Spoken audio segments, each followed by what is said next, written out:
お前はもう死んでいる。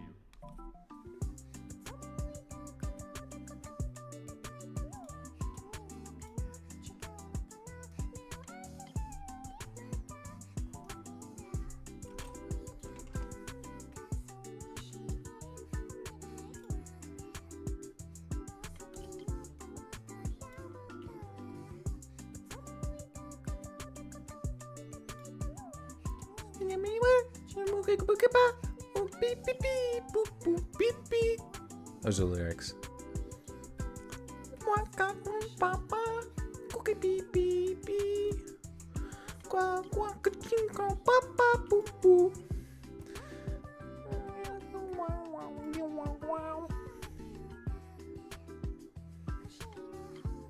What's up, dudes?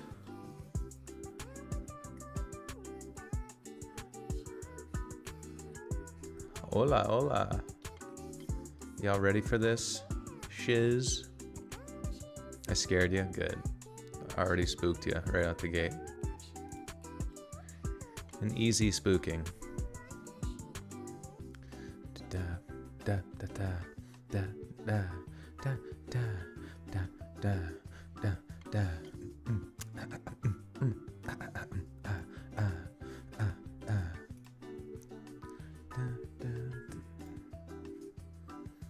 Guess who got their spreadsheet merch? Oh, Spreadshirt merch.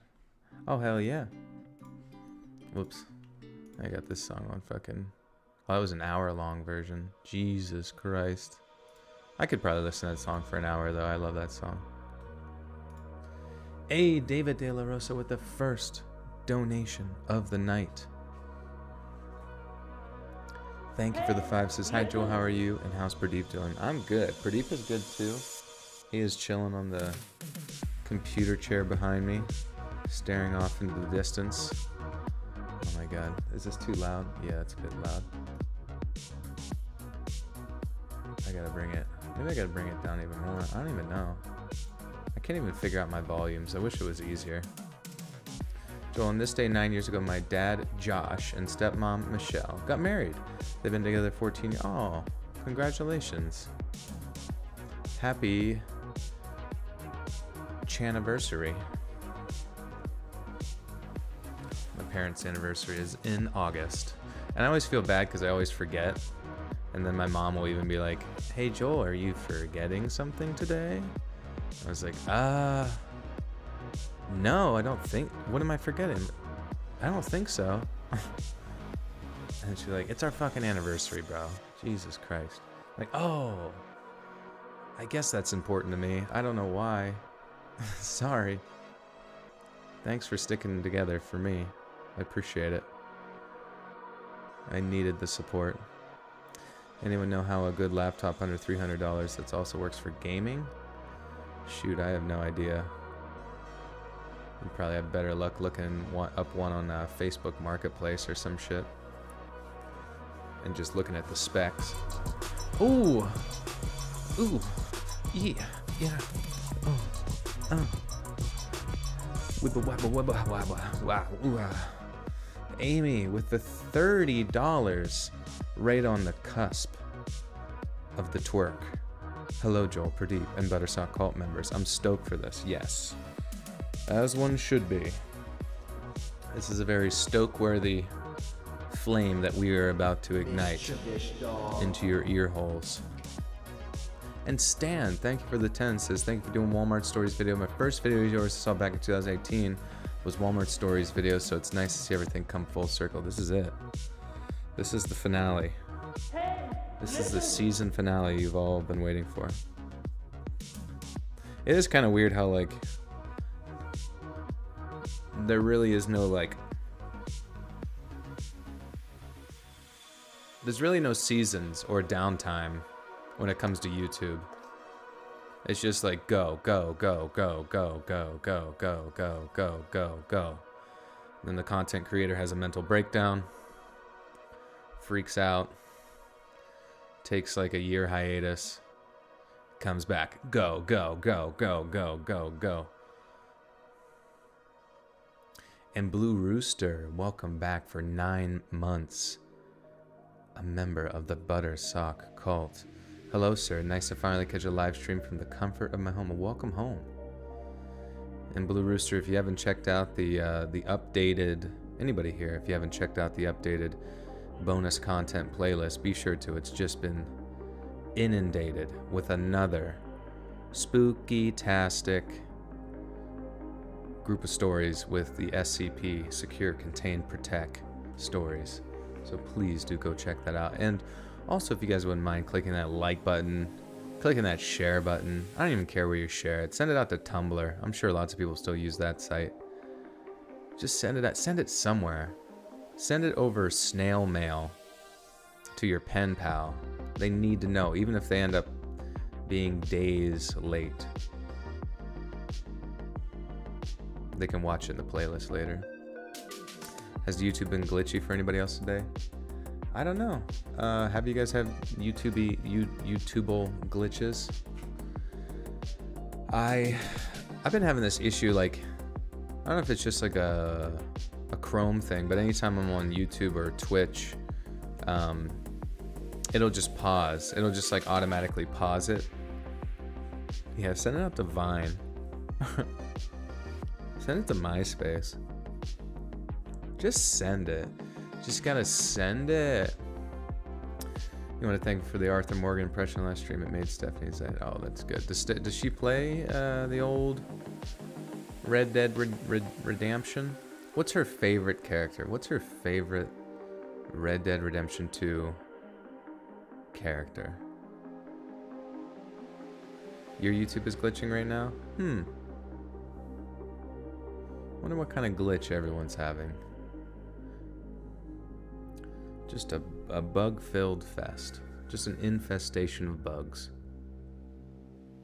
Your Pornhub is glitching. Are you on there as well, same time? Are you just like re-uploading my content to Pornhub? Wouldn't be good. Wouldn't be good. It's been fine for me. Finally got my TV mounted, so I've been watching on... Oh, nice. Absolutely mounted. That's the best. Was that difficult to do for you, or did you just bang that out? No problem. Handyman style. YouTube didn't alert me that you were live. I tell it to notify me for everything. Yeah, you know, you always wonder, what's the deal with that? Why is that not consistent and just like 100% every time? And guess what? We're never going to get answers, but we can posit workarounds. And my workaround for everyone is to follow me on Twitter. And I always update when I'm going live on Twitter. And that way, when I go live, you can set notifications for Twitter. Boom shakalaka, easy, easy peasy. Your horses grow great mushrooms. Oh, on their poop or what? Or like on the horse itself? Pistachio is greater than any other nut to ever exist. Are you the one that, do you enjoy opening up the pistachios, putting in the work to remove the shell? Eating your Burger King with or without the shell? You hate Twitter. Well, that's a cool thing. You can set notifications for me. I can be the only one you follow, and you don't have to look at anything else on Twitter. You don't even have to. You don't even have to look at it. You don't even have to look at it. You can just set a vibration, and it'll be very specific vibration to me, and that way you know it is time for me to ramble on for 20 minutes about nothing until I start reading. Just stopping by for a quick hey. I missed the last few lives. I'm gonna have to call it early night. Nice seeing y'all here, and I'll have to show you the Let's Read shirt. Oh yeah, you got a shirt. Okay, heck yeah. Please do. Tag me on social media. Would love to promote some merch on there. I haven't done that in a while, to be honest. Anyone out there find that creepypasta with the girl got kidnapped and fed spaghetti that was her own leg? Been looking for that story for months and can't find it here. I remember that story, I think. It's been a long ass time though. Now I want spaghetti. You got Twitter just to find out that you're live. I refused for years until this year. This is the year. This is the year that we break down your walls and enter the Twitter sphere. Sorry to say, Joel, that it's not the skate fast, eat ass. Oh yeah, that's one of my favorites. I have one of those in extra small. I wear them as underwear. If you had to watch one movie on repeat forever, would you rather it be the B movie or 50 Shades of Grey? Probably 50. Oh, God, that's a tough one, honestly. I've never seen 50 Shades of Grey. There's 3 of them, though, aren't there? Aren't there, Arthur? But the B movie script is one that shan't not to be forgotten. You got COVID, feeling like absolute crap, so excited to fall asleep to this. Yes, sleep is very key. Sometimes people do fasting, as well as just flooding their body with vitamin C. And then once you feel like being able to walk outside, going on a nice little isolated walk, get some vitamin D from the sun. You can take vitamin D too, but you'll be good. You'll be good soon. Of course, I did have, like, I don't know if you guys remember this, I did honestly have shit in my lungs after COVID for a period of time after, when it was so annoying. It just felt like it would never get back to normal. It took like a month. And then I stupidly went and smoked hookah with friends, and for whatever reason, that deep inhalation of hookah and coughing from that, whatever was buried deep in the recesses of my lungs got out. But I also went jogging, and something about the jogging actually helped kind of clear out the lungs as well. Who knows which one really did it in. Poo-poo lungs filled with poo-poo. Can't stay awake for this live, but listening while I sleep. Good night. All right, live. Peace out. Okay, folks, I also remember a Jehovah's Witness story with drama. Anyone remember that story? A Jehovah's Witness story. Truth, I don't... It's so weird. I guess they all just, like, blend together for me. I feel like I usually remember, like, the concepts at least, but the Jehovah's Witness one I do not remember. You counted the number of fluorescent lights in my local small mid-size Walmart. 1,740? You really counted that high? That seems like such a pain in the ass. I feel like even just to like keep track of that many things, you would have to have like a sheet, like a data sheet. And if you just did that the entire time, I feel like eventually, even though I feel like a lot of the employees at Walmart kind of like hide in the walls, I feel like they would have come out of their nests to like ask you what the hell you're doing. Because I know you're not allowed to film there, and I feel like if they just saw you looking up at the ceiling for a couple hours, or however long it took, they would think you were on something. Love listening to your narration while I'm at my sewing machine making tacky 70s recreation curtains. Oh shit. That sounds like an Etsy business right there. Hell yeah. Tag me. If you ever post some, tag me on some of those tacky 70s vibes. You planning to do private investigator detective stories anytime soon? You know, nothing too soon, but I do have about 3 or 4 volumes of that so far within the same vein. I'm sure, I guess you're asking that because you've already burned through them all, but JH with the 2 says COVID was long, boring, cold. Yeah, not fun. Do I have curly hair? My mom had tight curls. My dad had straight hair, so I was a wavy mess. Hey, listen. Did you know you say escape? Yeah, I know that. My friend always, I remember I got,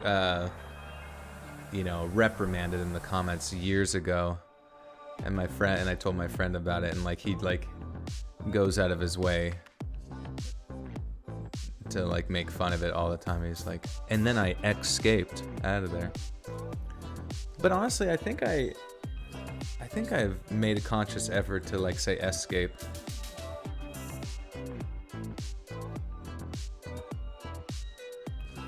Also, I don't care, you know.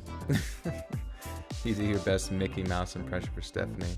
Not right now. I don't feel like it. I'm sorry. Get some exciting news. Finally got a gift card, so I should be able to buy a chest binder soon. Ooh woo. Wait, a chest binder. What is that?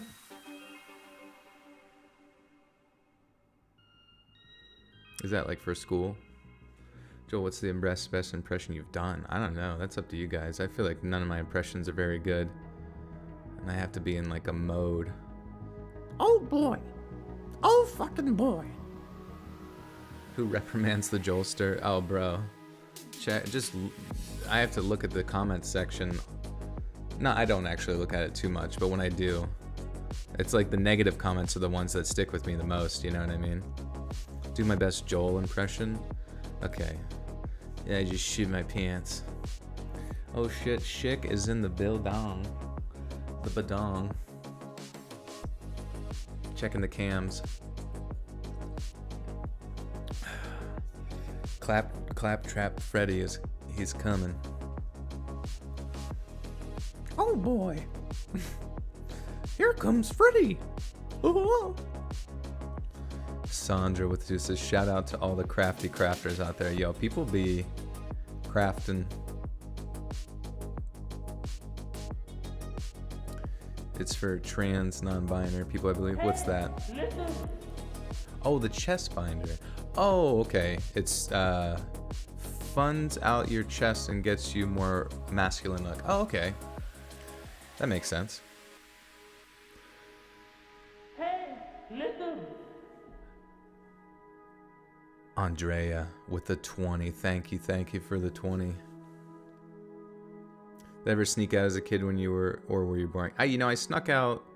Wait. I never actually had to sneak out because me and my parents were pretty close. Also, thank you again, Andrea, for the 20. Thank you so much. And thank you, David, for the 2 sis. Love your Arnold Schwarzenegger impression. I never had to sneak out when I was younger. Me and my father, we were always very close. Anytime, like I remember there was this one time that down the street, an old friend of mine, well, she was a girl, but she said, come on down to my place, we're going to light fireworks or something like that. I don't quite remember exactly. Probably, smoke a little ganja or something. But anyways, I remember my father, he was out on the couch, he was watching television late into the night. That's something that he always did. I always knew where to find him. And, I went out and I said, Dad, I don't want to cause a stir. I was a bit of a wuss. I said, Father, I'd like to go visit this girl. She's down the street. And he says, no problem, son. Just make sure you're back, before the sun comes up. And, I was. It really was not like a big deal. And I've come to find that, like, with your family, with your parents and your relationship there, that if you just are honest with them, you can just, you can just fucking do whatever you want. And as long as you don't get killed or do smoke crack or whatever, don't do that. All the way unhinged. You guys do it to me. You guys are my loose screws. My Arnold's pretty good, thanks. It feels pretty good. Sometimes it's like flowing. Sometimes, I think the worst thing is when you're doing an impression and you have to do it for an extended period of time, and all of a sudden you start to feel it like going away, and you like mentally don't know where it's going or why you can't maintain it, but you just know it's like leaving you. It wants to go into somebody else's mouth. Do you ship merch to Denmark? Well, that's all handled with Spreadshirt, so you definitely could probably check there. Do stories in different accents. I wish, man, that'd be fun. I'm honestly not that good at accents overall. Like, I guess you would just have to practice or just be around it or hear it. Stephanie loves my Arthur Morgan impression. It's her favorite. She's got good taste.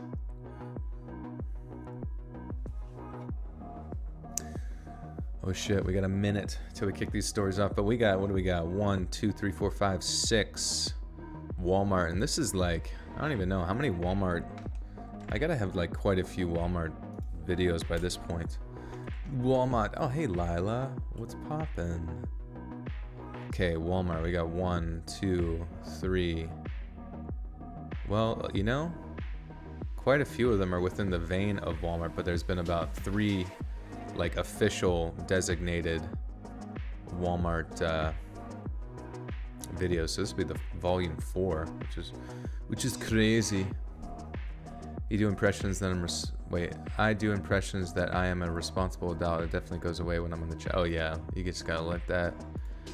It's like taking your shoes off at the door. You like how the video said the person saying something creepy to a girl, and sadly but weirdly, I love Joel's creeper voice. Yeah, hey sweetheart, how's it going? Want some candy? Oh yeah, I thought it was gonna end there with the music, but it's not. We will just have to transition to our spooky sound. Hey Cashy, what's up? Oh my god, I just watched Let's Read Scary PA Stories and Emails. Yeah. 'Twas weird, but I think a few people have asked about updates, and I can't say that there has been any. And I kind of just wrote that off as like a well-articulated troll. Which, hey. Do cursed Elmo voice.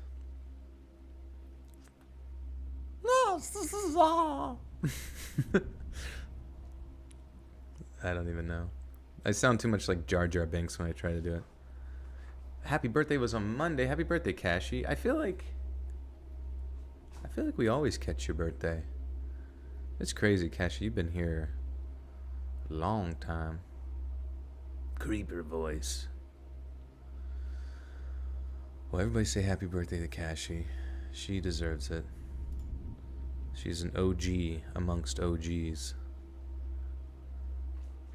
But anyways, we got 6 stories. Thanks for being here again. Click that like button. Share this out if you would be so kind. Thanks for everything. But let's kick it off, shall we? Let me just make sure I've... Whoa! Holy shit, dude. Wow, I didn't see that coming. Okay, so directly on my microphone right now is a worm.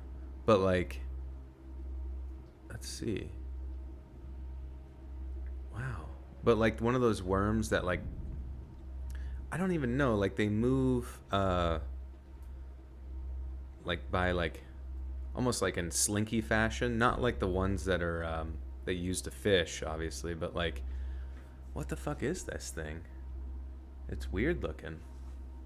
And it looks like it's just like frozen there. I touched it. It's not moving. I wonder if it died. All my microphone germs must have just invaded its little worm body. Or maybe it was going to turn into an Alaskan bullworm. Yeah, it's fucking huge. You sure it's a worm? Yeah. It's like, you know how like they inch along, like they almost like extend and then squeeze and then extend. Well, you know, I'm just going to leave him there, honestly. Like, he's not doing anything wrong. He's not even moving. He's probably dead a little bit, but... I got worms! Whitney! Welcome back to the Buttersock Call for 6 months. Says, I love you so much, Joel. Been listening for years. You're amazing. Love the creepy voices you do. You know your voice is soothing. Love all your videos. Thank you, Whitney. Thank you so much. Appreciate that. It's a whole half a year. And David with the 10 said, thank you for the Arnold. You're welcome. Thank you, David. Pillar worm, you know, I think those are bigger, but at the same time, I have no fucking clue. Top ramen? Yeah, it's a top ramen worm. Yeah, it's literally the worm that you see on like the emoji. That's what it looks like. But not the pink one, the green one. Lynn with the 2 says, have missed you. Brains be dumb. How's the kitty? He is good. He's not behind me anymore. Man, the cats are sneaky. They just... And Brandy with the 10 says, just listen to Unit's latest post and love the story you told. Give Pradeek some boops for me. Love you. Thank you, Brandy. Thank you, thank you. Yeah, that was fun. I haven't, you know, me and Unit haven't collabed in quite a while, so it's just like crazy to like see, you know, people reconvene. My chills. Inchworm. Yeah, like it's just weird though. He's just frozen there. I don't know how he would have gotten there. You know what I mean? Like how does... Maybe I brought him home with me. I went on a walk today. Maybe I brought him home and he just found himself. Maybe he's like crystallizing as we speak. Or perhaps some sort of jolt of energy just went through his body and now he's dead. David with the two says, be careful with that worm. Joel, be careful. All right. I'm worried, like, if I'm going to have my face here, it might actually be kind of distracting. I probably should eat them. Or, I mean, wormy. Yeah, what do you guys want to name this worm? I could take a picture for him and put him on Twitter after this. It's just random, just very random. I've had stink bugs end up on there, but I hate stink bugs. They're just gross. Also, I saw a ladybug earlier. Man, what an exciting day.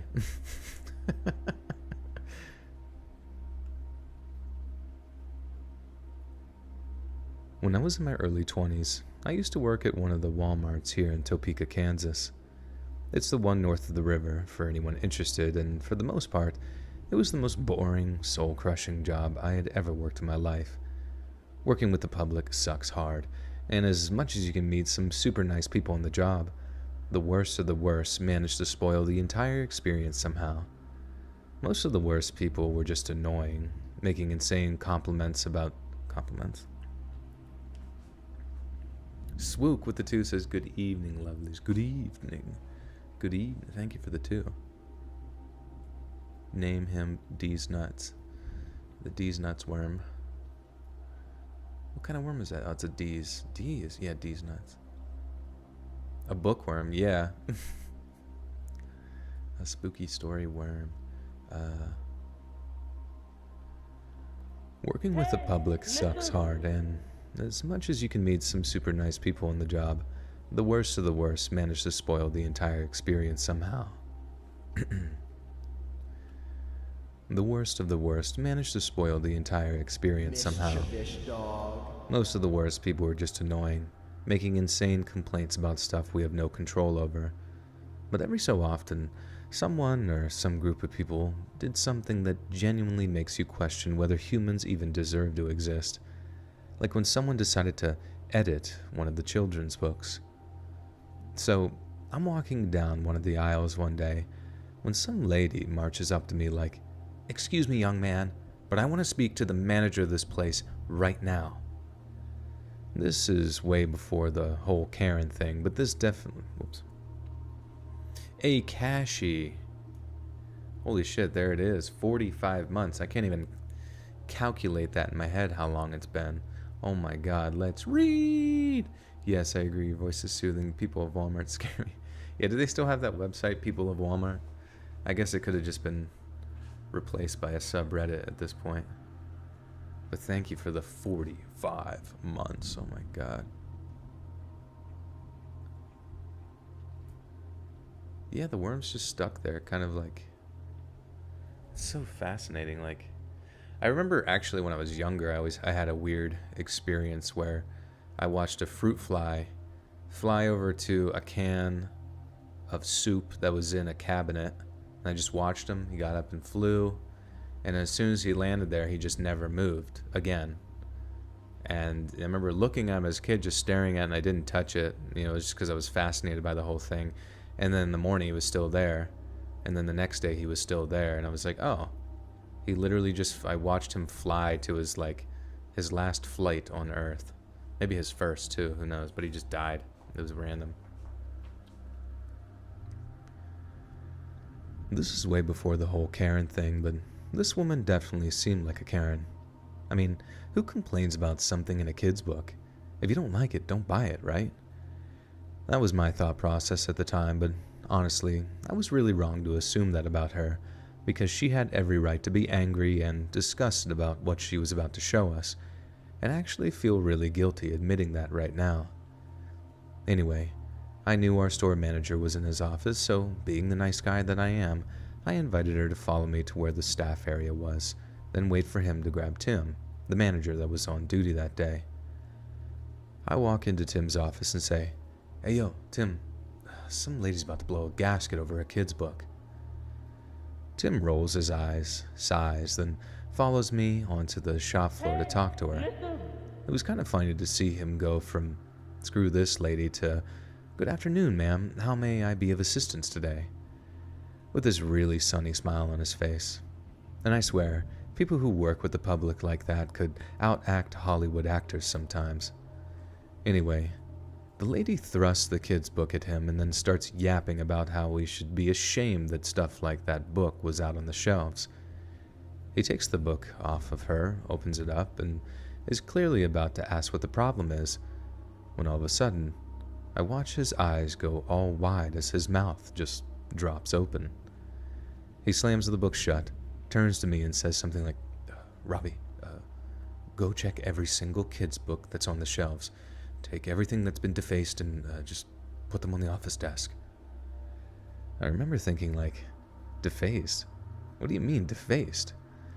But I didn't say anything out loud. I just did as he asked, walked back to where the kids' books were, then started flicking through them to see what the deal was. That's when I saw that same sick-in-the-head idiot had not only defaced the kids' book, but they'd done it in the most obscene ways imaginable. It wasn't just that they'd drawn huge, well, let's say, extras on the groin areas of some of the characters, like those were just dumb and gross.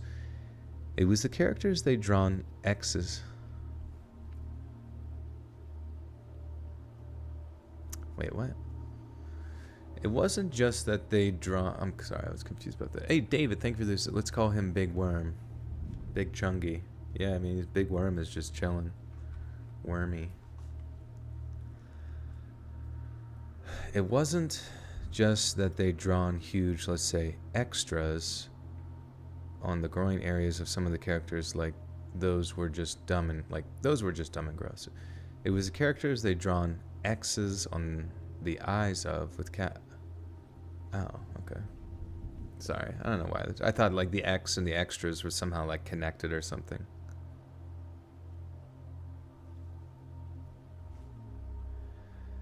It wasn't just that they'd drawn huge, well, let's say, extras on the groin areas of some of the characters, like those were just dumb and gross.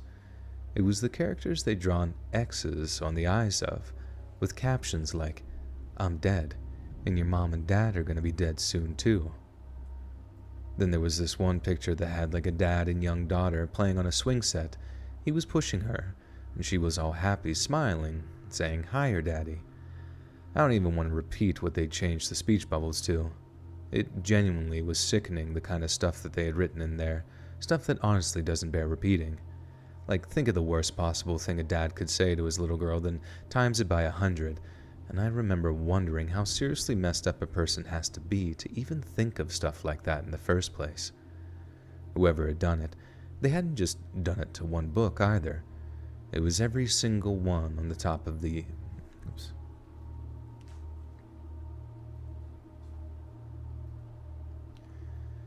It was every single one on the top of each stack, and they'd even slip some into the backs of the display units too. Like they wanted to slip a few in there that we might have missed and still sell or something. All the violent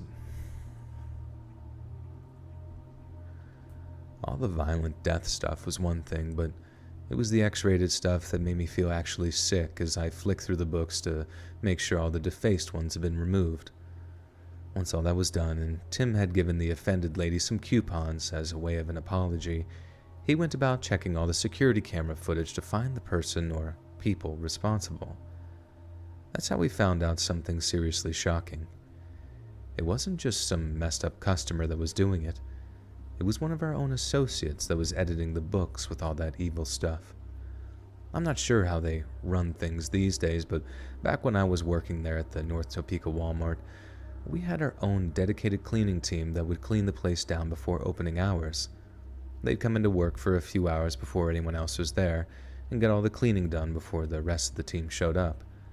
That's how they had a chance to be alone with the kids' books like that, and when no one was watching them.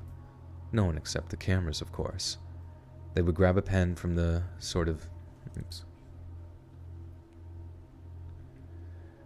They would grab a pen from the office supplies section, then head over to the kids' book to deface them in that evil, messed up way. I know they got fired as a result, and I think the legal department tried to sue them for the stock loss or something, but the whole process was really long and drawn out, and whenever I asked Tim about it, he just told me that upper management hadn't updated him on anything. I ended up moving jobs just before I found anything more out, and how it stayed out of the news I have no idea, but I know for certain that the cops couldn't press any charges because she hadn't actually committed any actual crimes, I guess.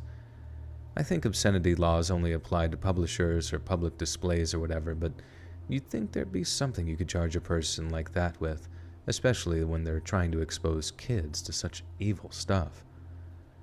Anyway, but give people a chance to... Oh, whoops, okay.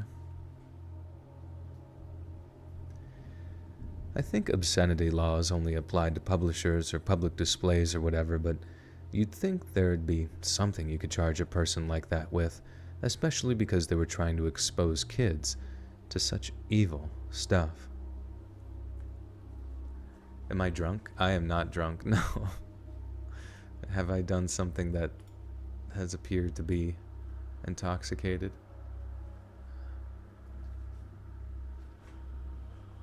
How late are you? We are 36 minutes in, and almost 400 people are here already, so welcome, welcome.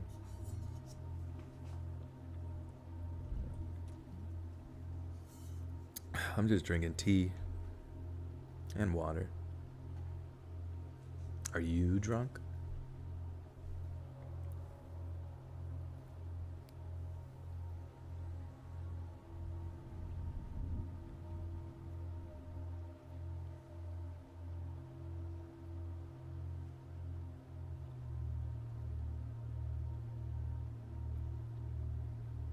I haven't removed my pants yet, so it's safe to say I'm sober.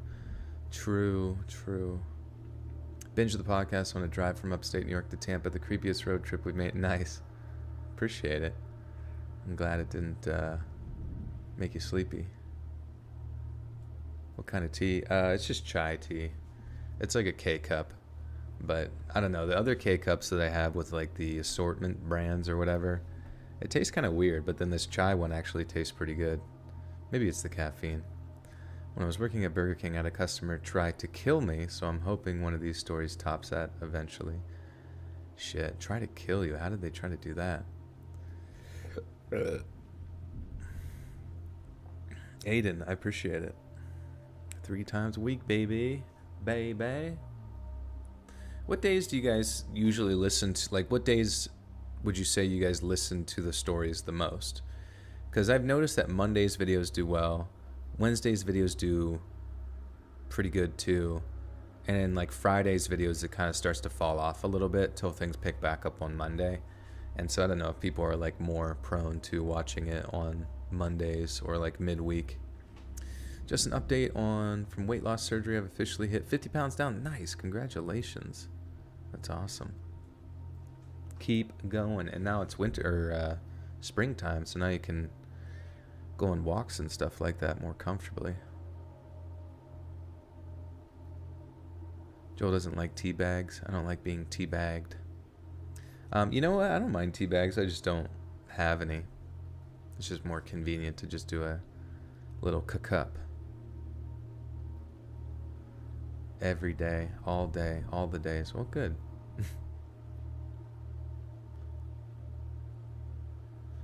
Every day.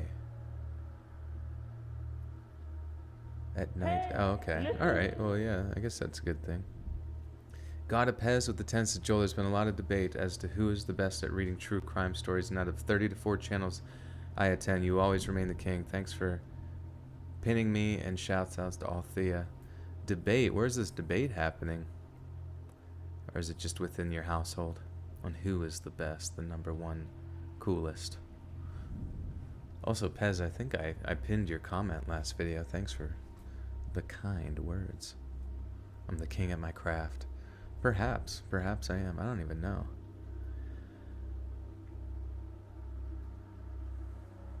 I feel like I only really, I guess I can only really compare myself to other narrators within this niche. But like, I often wonder, I mean, you know, you listen to like audiobook narrators and stuff, or like professional people, and you're just like, God damn. They just have that voice. I can't focus on anything that requires attention while listening, though Joel just has me. Oh, okay. Yeah. A lot of people say they like the voice in the background helps them kind of like zone out so they can do their tasks. The debate is between B-Buster and Mortis Media. Mortis Media. Good eye, mates. David Attenborough. Yeah, what's... The panda bear seems to be obsessed with the bamboo shoots. I don't know if I can even do his voice. Would you rather have a hook hand or a peg leg? Probably a hook hand. I think just doing a hook for a hand is not all that bad. Joel has made so many pieces of stained glass and doesn't even know it. I did it with my voice. What if, you just turn on a YouTube video one day and just things started floating in your room, but only when you turn on my videos. Starts creating things. You've listened to a lot of audiobooks and I'm in that league. Oh, I appreciate it.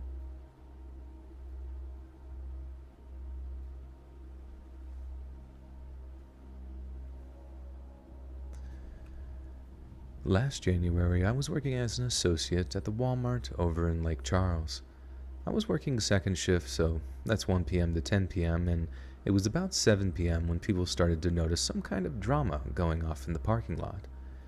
The greeter noticed it first and was actually getting ready to have someone call the cops, but the whole thing seemed to die down, and then, from what I heard, things sort of just chilled out. I asked a coworker if anything juicy had happened, and she said no, but that the drama was between two groups of teenage girls and that one of the groups had walked into the store. They weren't being loud or obnoxious or anything, not at first anyway. They were just walking up and down the aisles talking among themselves, and one of the girls seemed to be making a video of them just hanging out. I remember hearing one of the girls saying something like, "Man, I need my taser back." But I just put that down to them talking smack after almost getting into a fight or something. The other thing I know is that loss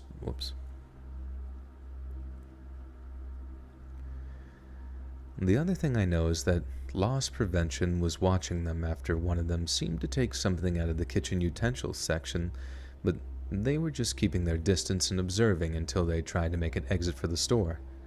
This is actually super relevant to what happened later on too, so keep it in mind.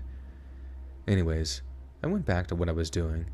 Then the next thing I know, there's all kinds of screaming coming from the...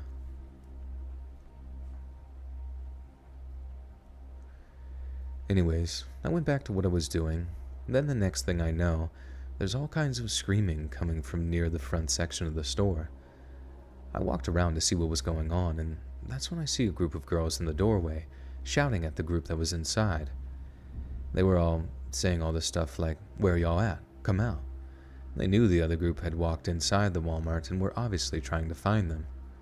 The greeter was trying to get them to calm down or leave, saying they could either stop making a scene or was going to call the cops, but neither group was paying him any mind. Then, one of the girls in the doorway group starts saying something threatening, and the other is all like, "I'm about to come out as soon as my sister gets here." But the other girl didn't want to wait for that.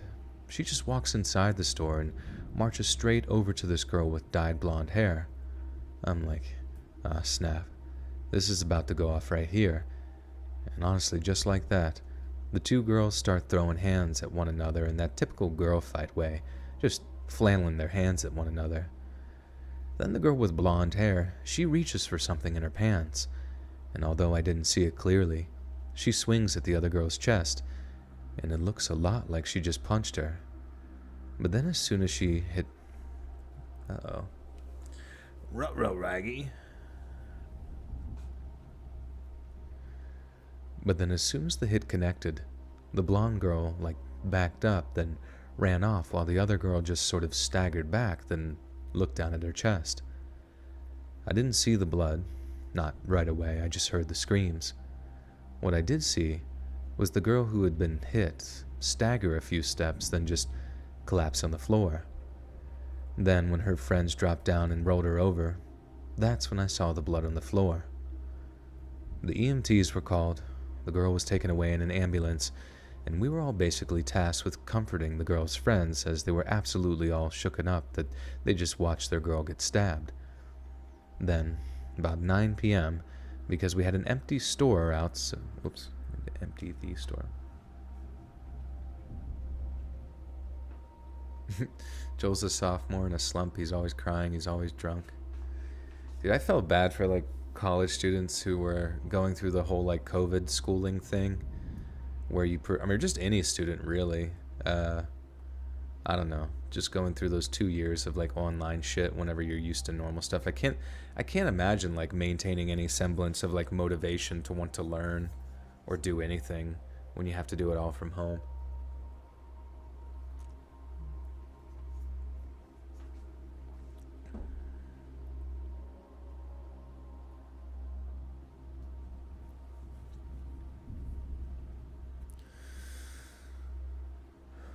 Oh wait, yeah, that worm stuck there. He must have just died. I like forgot about him actually.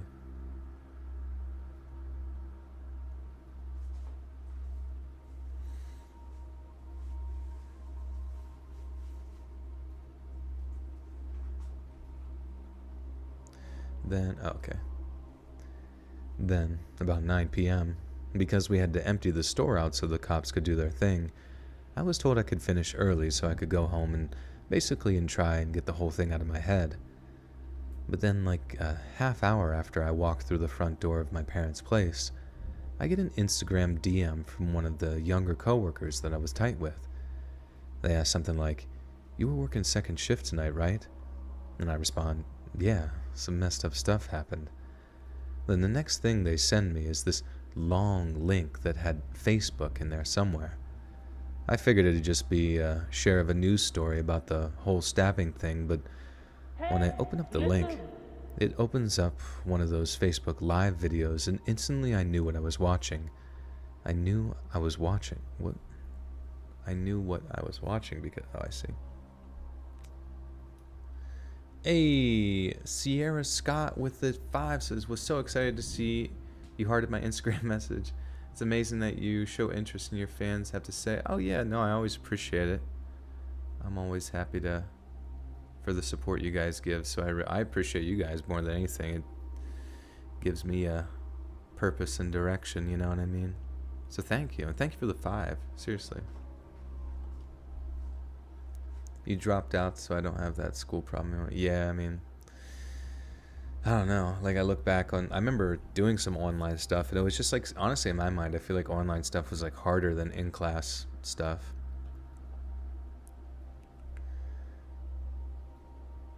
I figured it'd just be a sharing of a news story about the whole stabbing thing, but when I opened up the link, it opens up one of those Facebook Live videos, and instantly I knew what I was watching. I knew what I was watching because, 1, I recognized one of the girls from the stabbing at work, and 2, they're saying things like, "That was too much," and "If she killed her, she killed her," and like shrugging it off as if it was her fault for coming up. And then like shrugging it off as if though it was her fault for coming at them and her friend was just defending herself. And then it got way worse. They were literally bragging how they killed someone, and they knew they killed someone too. I mean, I just thought the girl would be taken to the ER or something, but they knew she'd stabbed her in the heart because she aimed to stab her in the heart. We didn't find out until the next day that the girl who stabbed her had on the way... What? Okay. We didn't find out until the next day that the girl who got stabbed had died on the way to the hospital. The most effed up thing, though, none of those girls looked older than my little sister, who was in... Jesus Christ. Who was a... Okay. Yikes.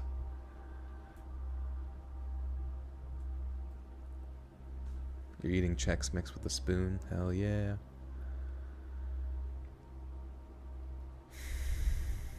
You love the way I say on. It just tickles me probably because of the West. So you say words, vowels. Yeah. On. I do it on. I don't know, which is really strange because then my friend from Maryland, he says on as well. On. Jumped on. I'm not really sure how you say it. Why is your reading voice so much more elegant, for lack of a better word, than a normal voice? Maybe, I don't know. I think I just adapted my reading voice to be that way because I thought that's what people wanted, I guess. You know what I mean? Maple Cat with the 2 says, started a new job. Glad I caught a lot. Oh, nice. Well, congratulations. Hopefully, it's a pretty cool job. Eating spaghetti with chopsticks, as you should. Say bury. You say bury. Bury. He was buried. Or buried. I don't know. Maryland gang. Yeah, which is strange because, like, not too many people around here in Pennsylvania, like, say on. I don't know where I got it from. You get the Baltimorean accent.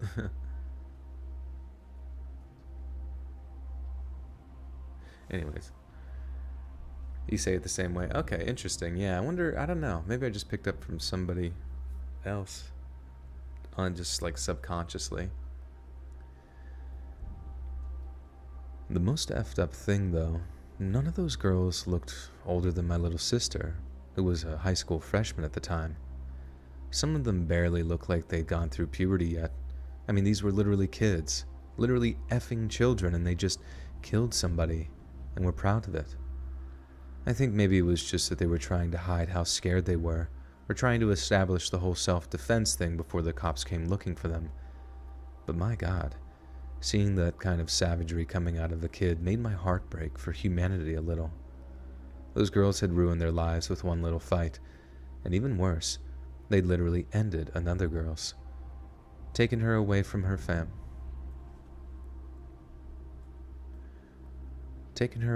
family, friends, all she had going for her in life, all because of one stupid fight. Oh shit, I just realized our worm friend is now in a different position. Hello, sir.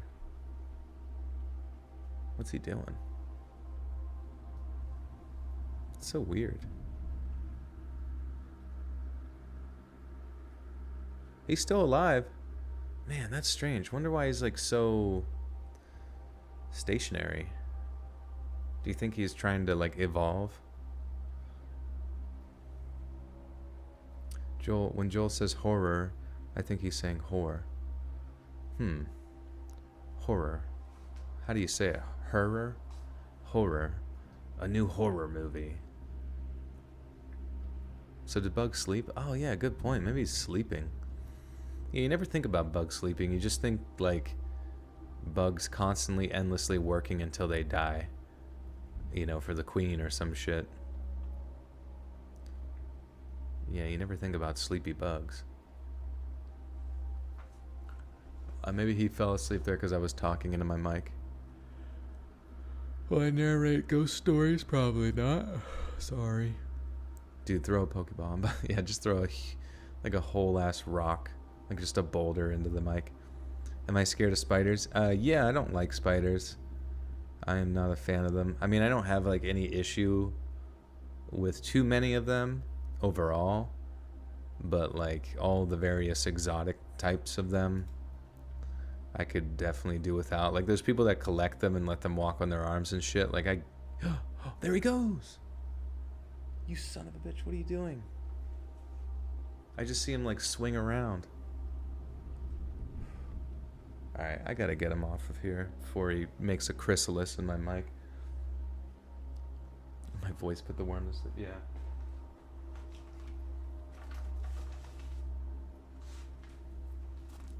Oh, wait, where's he going? Okay. This is gonna be like a delicate procedure.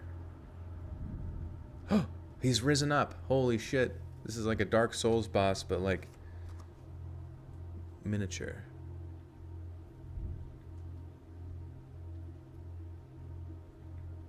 He's like, oh my god, he's like fully erect. It's like an alien.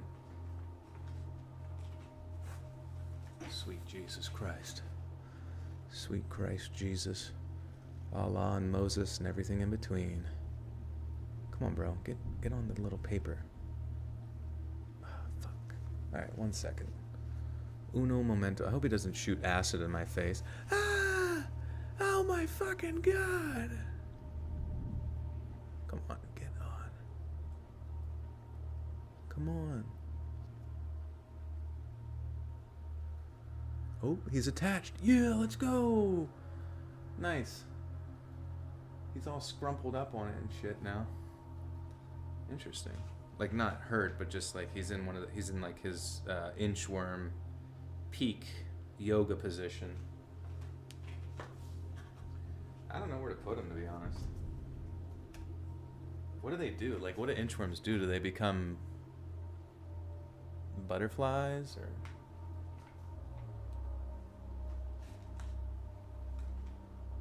Alright. I'm just gonna set him by the window. Leeches have 32 brains for suckage, I guess. 32 brains? Why do you have a work what? A work what? Pixar didn't have it. I know. Imagine if I just made that all up and I'm just like hallucinating. Okay, that was story 2. Story 3.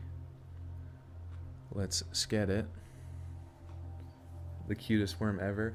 I'd like to think that he was the cutest worm ever, but he seemed mildly intimidating. Did it make the ook sound? You know, I didn't hear it make a noise. David with the 2 says he might be a face hugger. That's what I was thinking. Since we can't see what you're doing, you could just say it sprayed acid on you. We have no way of verifying. This is true. I just survived an acid attack from some sort of alien worm. Do you have a plant? I don't have any plants. I don't think I do.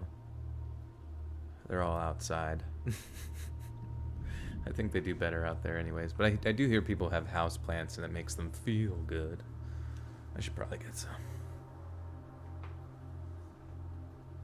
Is he hairy? No, he's just like sort of... He's like a green... It's sort of greenish. Maybe slightly scaly. But it's like one of those worms that are like so small it's like hard to gather details about it. The worm from the labyrinth has a British accent. Cutest worm ever. You can just lie on the internet for fun. I know.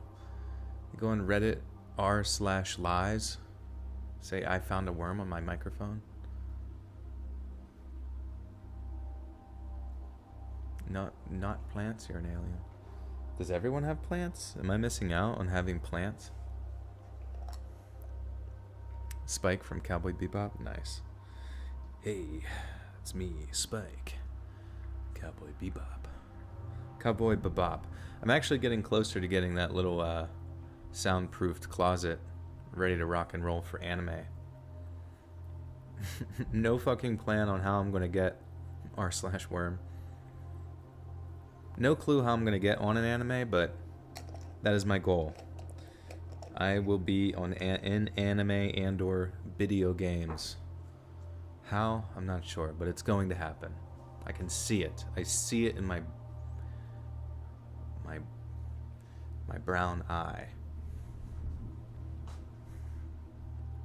The worm on the screen? Is there a worm on the screen? Oh, those are tentacles. Mr. Quibbs with the 150 Canadian. And a worm. Oh, it's a mustache. I thought it was a worm. Do I know Blue Spooky? Yeah, Blue Spooky. He is your alternative form, since you seem to be spooky. You need houseplants. I can give you several tips that require a little... Okay, yeah. Let me know what that would be. And where do you put them? Do they have to be, like, around you? Are they dangerous?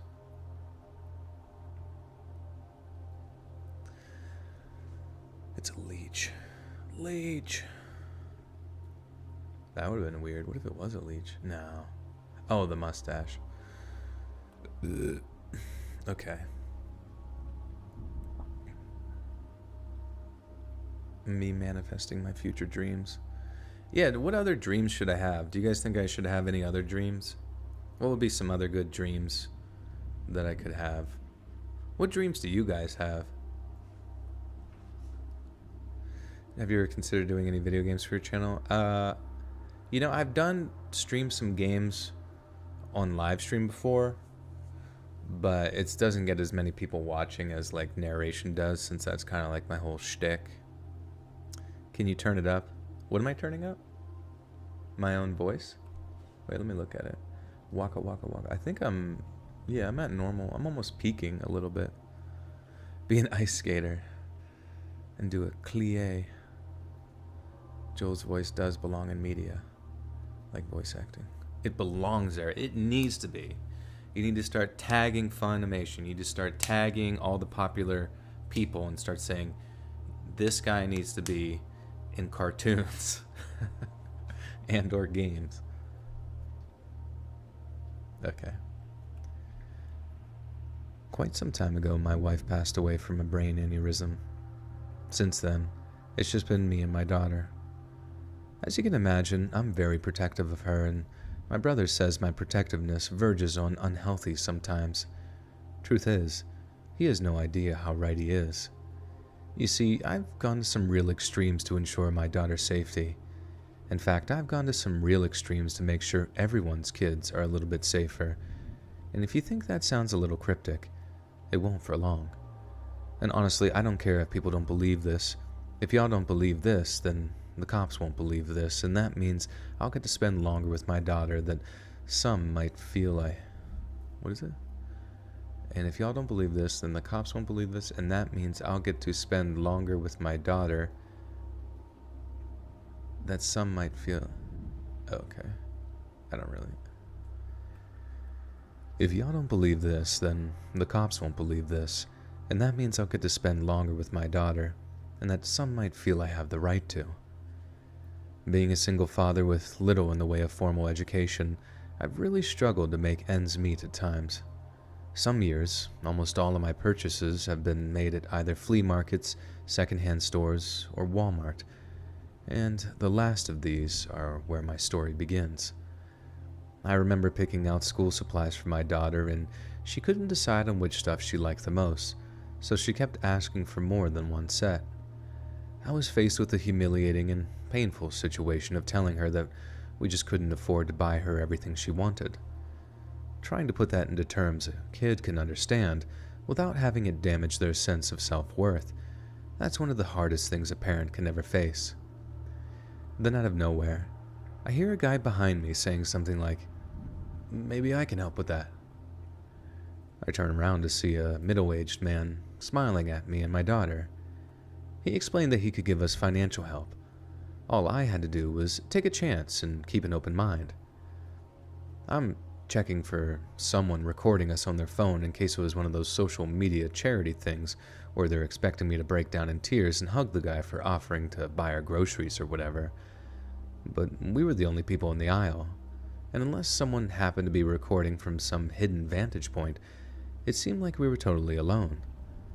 I won't lie, I could have done with some financial aid at that point, but I didn't expectly, what the hell?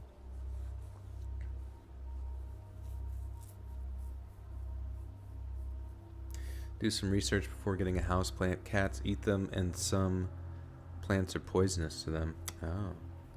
Wonder which one would be non-poisonous to Pradeep.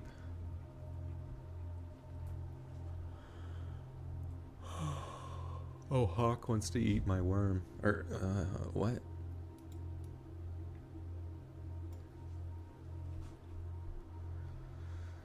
I won't lie. I could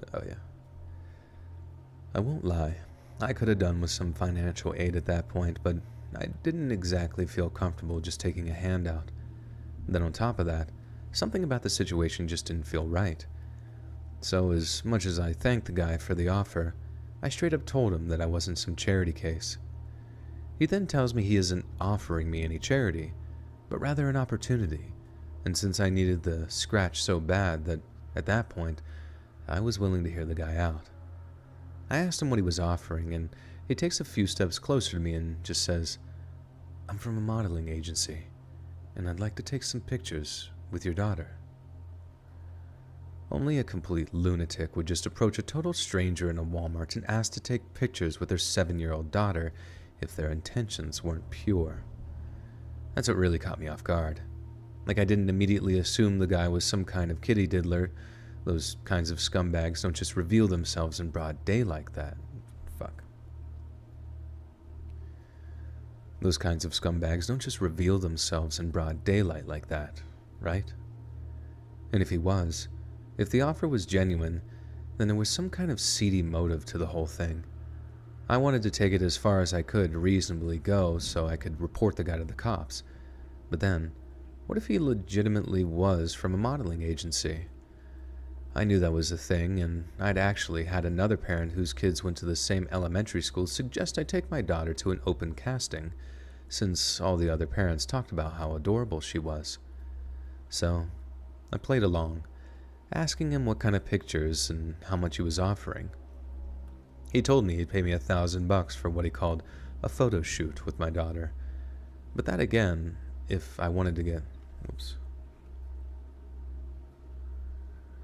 But then again, if I wanted to get paid, I'd have to keep an open mind about the nature of the shoots. I press him on what he means by open mind, and he starts in on how they'd be artistic but tasteful. I think that's what swung it. I've only heard terms like artistic but tasteful used in reference to a very particular kind of modeling, and it was mostly, certainly, not any kind I wanted my kid to be a part of. I think it would be every shred of mental composure. I think it would every...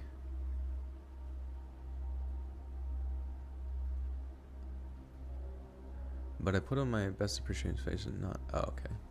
I think it meant it took. I think it took every shred of mental composure to keep my skin from visibly crawling. But I put on my best appreciation face and nodded, then asked him for his cell number so I could inform him of when we'd be free. That's when he insists on taking my number instead, presumably so I couldn't just go straight to the cops with it. God, I don't know why I can't keep up with some of these sentences, sorry. That's when he insists on taking my number instead, presumably so I couldn't, God. That's when he insists on taking my number instead, presumably so I couldn't just go straight to the cops with it just in case I was, well, doing exactly what I was planning on doing. Again, that pretty much sealed it in my mind. If the guy was legit, if he had nothing to hide, why not give me a card, or just be cool with giving me his number? Once we parted ways, I felt disgusting for even faking any kind of enthusiasm. I know the guy just thought I was a dolt, that he could just manipulate me based on dire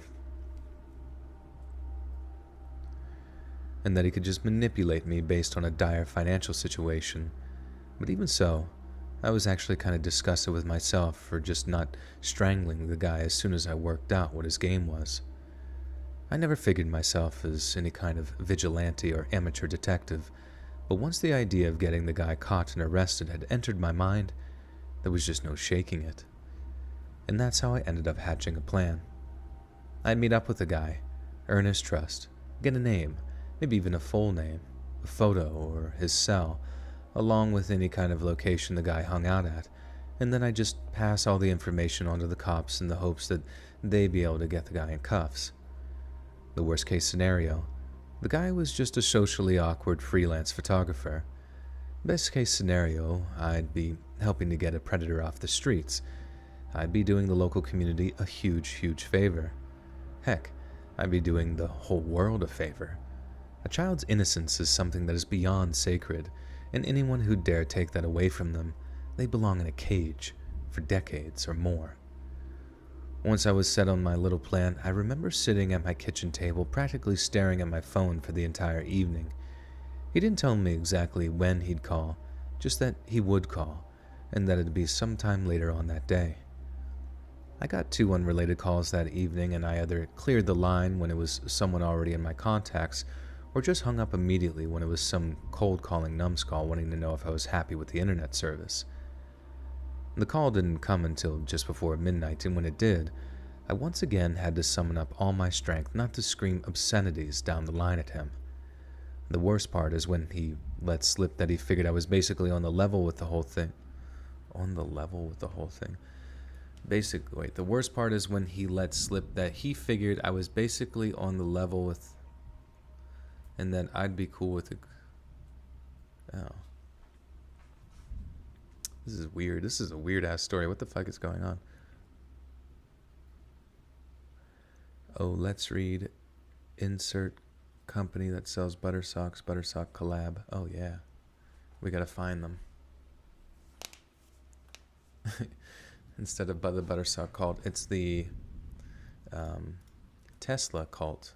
And then we just do ads for Tesla.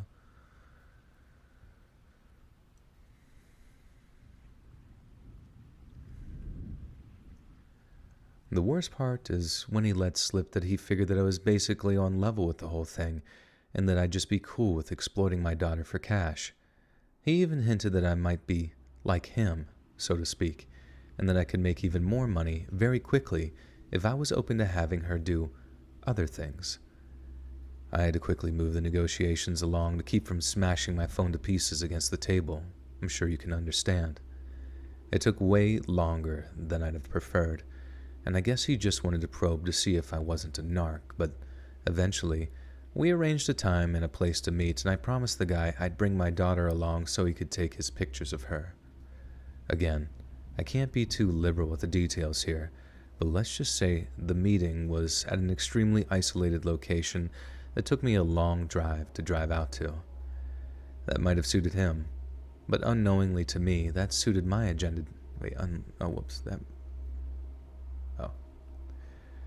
That might have suited him, but unknowing to him, that suited my agenda too.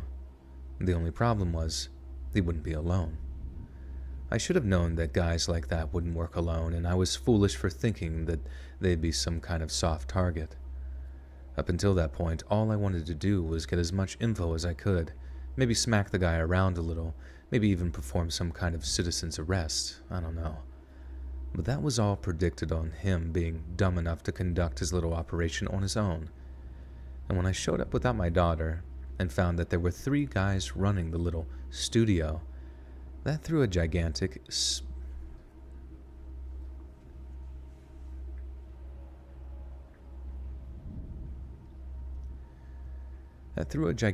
wrench into the works of my plans. Obviously, because I showed up alone, their first question was asking where my daughter was.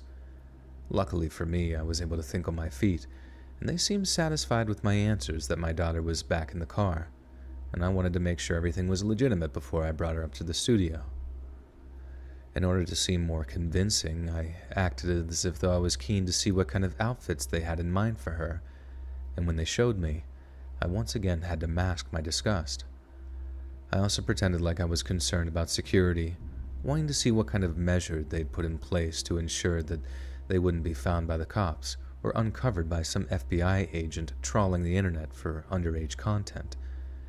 I didn't really understand any of the more technical stuff that they told me, but I've seen enough episodes. Oh my god! Ooh, ooh, ooh, ooh. Yeah. Chrysilla with the $50 donation. Because every once in a while we need a twerk. Keep up the good story. Thank you, Chrysilla. Thank you, thank you. Yeah, I need to get it going before my twerky muscles get cold. But thank you so much, seriously. Thank you. Yeah, human trafficking. That's a good point too. Even if these people weren't like just total creeps, like they could. I mean, the fact that there's other people there, it almost makes you wonder if there's like some sort of kidnapping situation. You know what I mean?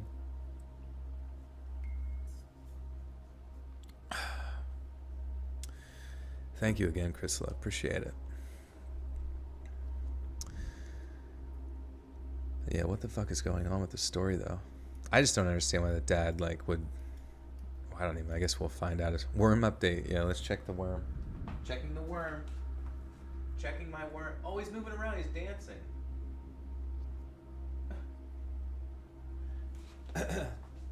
Because like I have him near the window, right?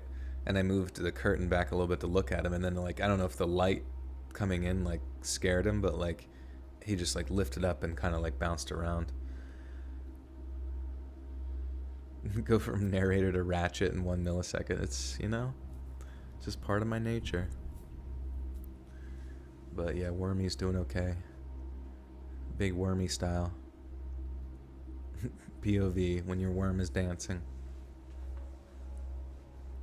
He was twerking too. He didn't know if the twerks were done yet.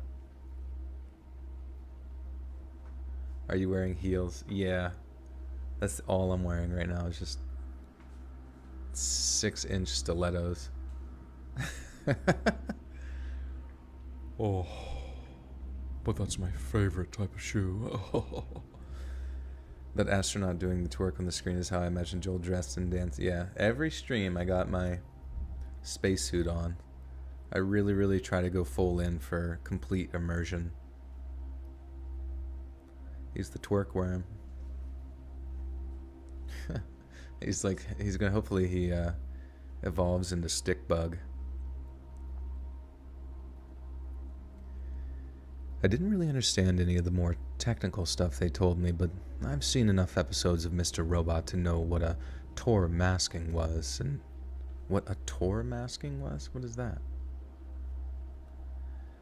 I didn't really understand any of the more technical stuff they told me, but I've seen enough episodes of Mr. Robot to know what Tor masking was, and that it helped them stay off the grid in terms of law enforcement detection. Not long after that, the moment of truth arrived. But like I said, I was only prepared for one guy, maybe 2 at the most. I wasn't prepared for 3, especially not the guy they'd obviously picked out to act as security. He was a bear of a man, at least 6 foot and change, and as soon as I noticed he was open carrying, I knew I'd bitten off more than I could chew. I had my own pistol, of course, hidden, stuffed in the back of my jeans, but I only kept the thing around the house in case of home invaders. It's not like I took it down to the range every week, whereas the bear man, he looked like a real type of gun guy, the kind of man who took pride in being able to shoot the butt off of a fly at 300 yards. I remember telling the guys that I'd go fetch my daughter from the car and that I'd be back in a minute or so. I wasn't planning on going back, of course. I was going to get out of there with 911 on speakerphone.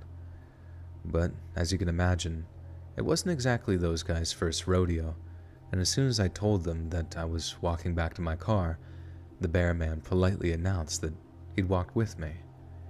And I knew I was screwed. I knew that as soon as he saw that my car was empty, he'd either beat me to a pulp for having wasted their time, or worse, he'd think I was a cop and empty his clip into me before I even had a chance to tell them the whole truth.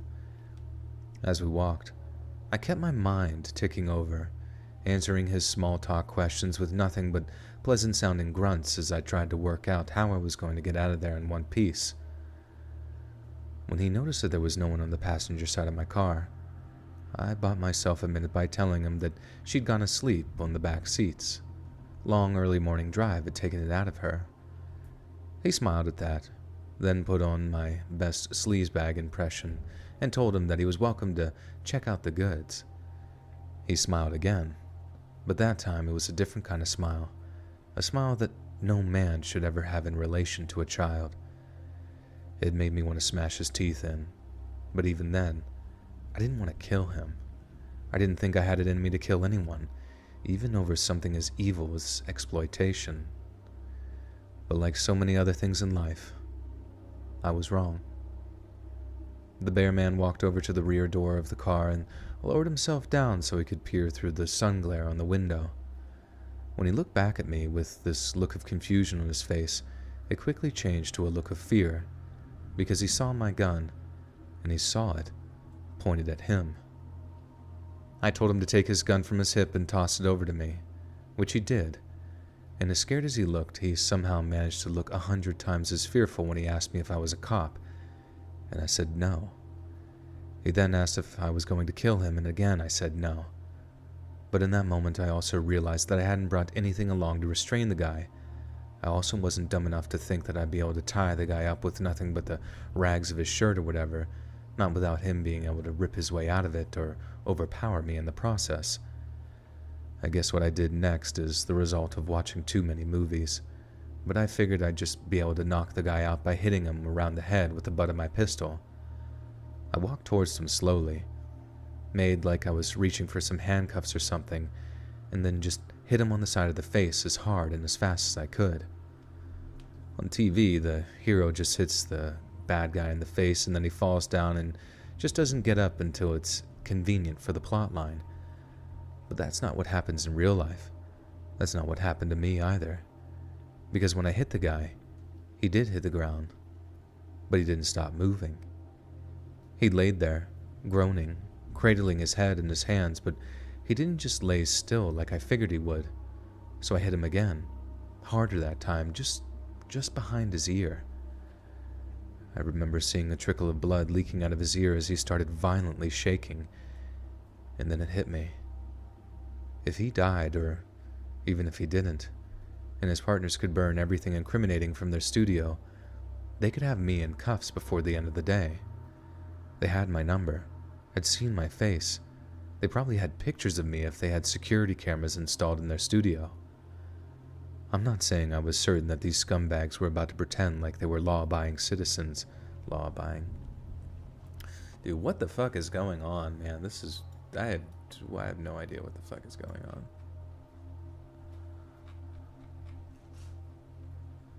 This is a weird story.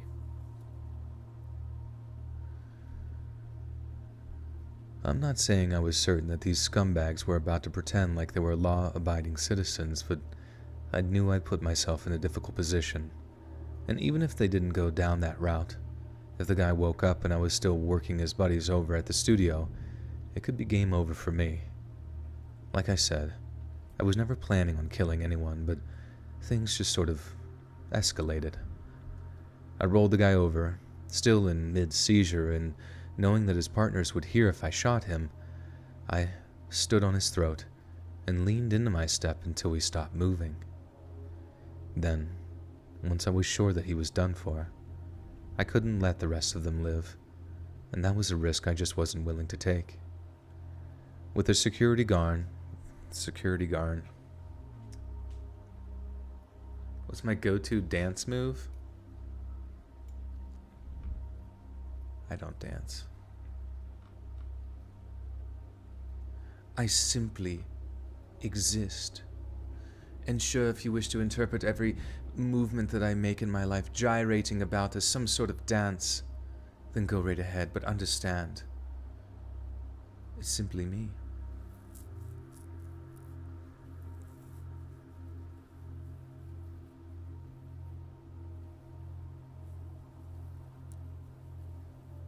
Am I a man?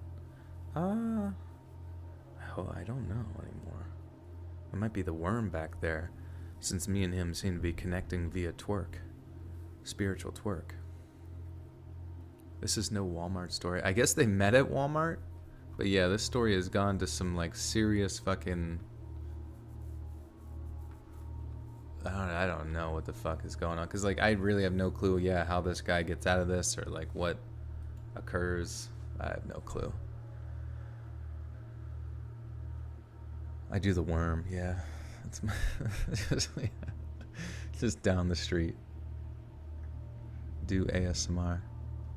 I have an ASMR channel. You can check that out. It's called Let's Read ASMR. Got like 4 videos on it.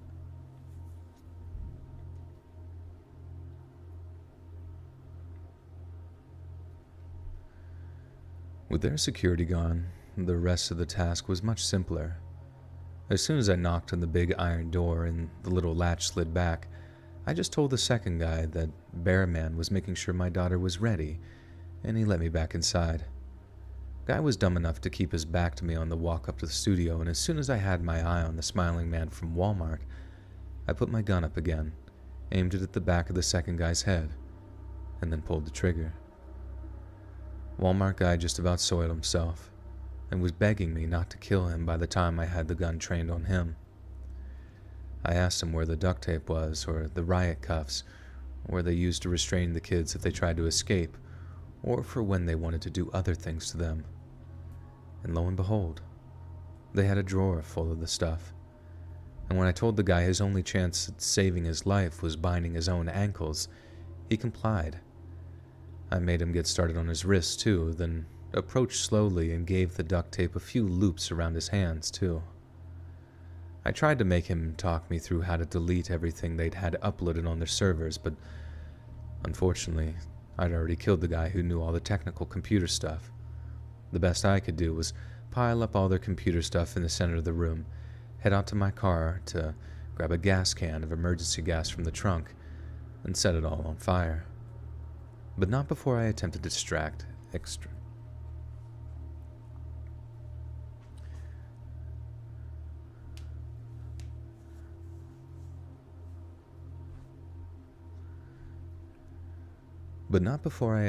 extract every piece of information I could from the guy about where he was uploading to, contacts he might have, everything that might help shut down whatever network he was a part of. He talked for exactly 47 minutes, and I know that because I put my phone down in front of him and recorded everything he had to say to me. And when he was done, I put a bullet in his head, and then one in his heart to make sure he was dead. And then before I left, like I already said, I doused all their computer equipment with gas and set the whole place on fire. And then I went back home, showered, then called my sister to see if my daughter was okay staying over another night at her place. The studio was so remote that I don't think anyone even noticed the fire. I certainly didn't see anything in the news about it, let alone the mess I'd left back there. And I like to say that the only real anxiety or worry I felt was the possibility of some kind of brush or forest fire, but honestly, that's not the case. I hear a lot of people saying things like, I could hang a predator and sleep like a baby that same night. And maybe for them that's true, but not for me. No matter how exhausted I was, no matter how much I drank, I kept seeing a looping reel of 3 different things. The first was how the bear man went into a seizure when I hit him the second time. The second was how the contents of the second guy's skull just sprayed out on...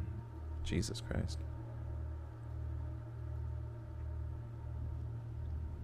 I think this is a dad. I keep seeing people... This is someone's dad or something. I don't know what the fuck. I don't know if this story is... This is weird. Like, how would you ever... Yeah, it feels like a creepypasta that's, like, based in the realm of Walmart, I guess, or something. I mean, who knows, like, how they would ever, like, keep something like this, I don't know, hidden or whatever.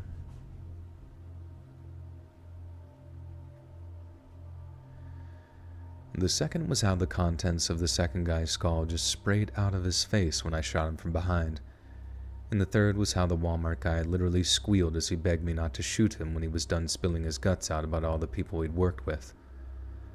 I was left in this limbo of not regretting what I'd done, but also being haunted by it, and wishing it never happened. Wishing it never had to happen either. I could have gotten everything I needed from just one guy, without having to kill anyone. I mean, I doubt they would have gone on to turn their lives around or anything, and I know the world is a better place without them, but I just wish it wasn't me that had to do a job of removing them. I ended up writing down almost everything the Walmart guy said to me, and I figured out a way to anonymously tip off the cops about it. 2 years later... That was weird.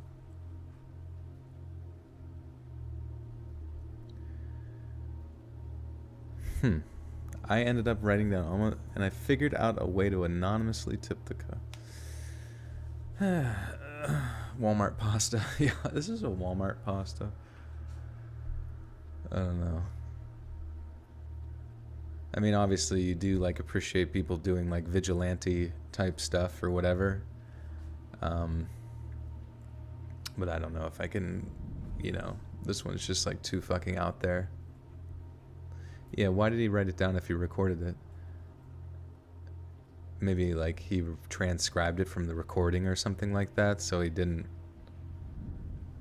obviously have to write it down or have to remember it, you know what I mean? I don't fucking know. I ended up writing down almost everything the Walmart guy said to me, and I figured out a way to anonymously tip off the cops about it. 2 years later, I read a news story that described how Interpol had worked on something called Operation.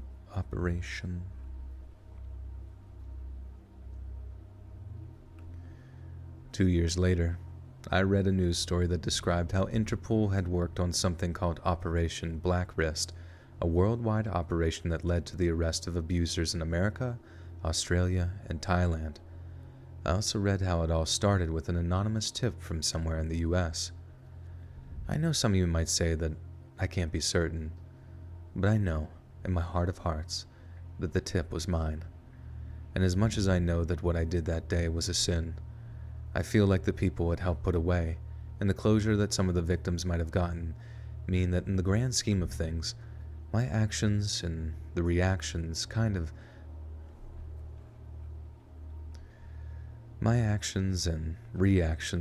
balance each other out. But still, I now live with the fact that I'm a triple murderer, and it's without a doubt my deepest, darkest secret. My daughter's in her teens now, and people see me as some kind of exemplary father figure, a gentle soul who couldn't even hurt a fly. But sometimes, I wish they knew how wrong they were about that. Fuck, my voice just squeaked. But sometimes, just sometimes, I wish they knew how wrong they were about that. And I wish I could just unburden myself of what weighs on my soul. Maybe that's what I'm writing this and sharing it to you. Maybe that's why I'm writing this and sharing this. And like I said earlier, the more people that call this out as fake, the safer I feel in my mind. Because every day I get to spend with my daughter after putting everything I have at risk is nothing less than a perfect day. What time does the live feed start? It's been going for an hour and a half. I always wonder if people are in the chat, like, if they have, like, technical issues or something like that.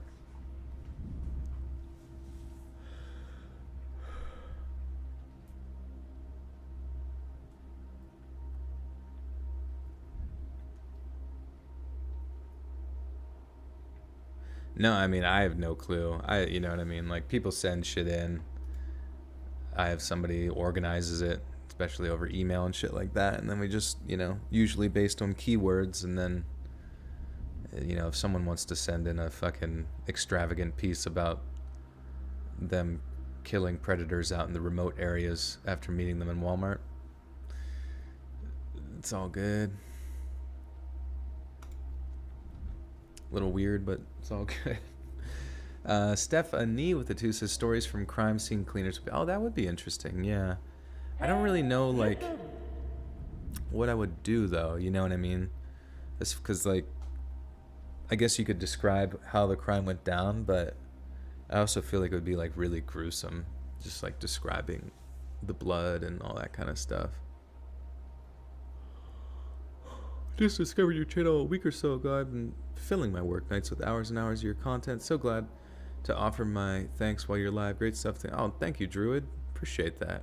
I'm glad I can help you guys get through work or your commute or get to sleep, whatever it might be. When are your live streams? Yeah, so it's usually so normally I release new videos every Monday, Wednesday, Friday. New podcasts every Tuesday. But live streams where I record the stories for the next day are the days before that. So Sundays, Tuesdays, and Thursdays. Let's check on the worm. He's gone. Wormy. Wormy! Jesus Christ, where did you go? Huh. Wonder where he got to. Wormy? Where are you? Huh. Well. Wormy's gone to be with his family, it seems. He's gone off to be a beautiful Mothman or whatever the fuck they do. Wormception. Twerk the worm. Twerky. He took some attention and dipped. I know. He had a front row seat and he was pissed. You like my bad drug trip stories? Yeah. Those are interesting. But they kind of like remind me of stories that are kind of just like having bad dreams, you know? Even though manifesting them in real life usually gets you into some trouble.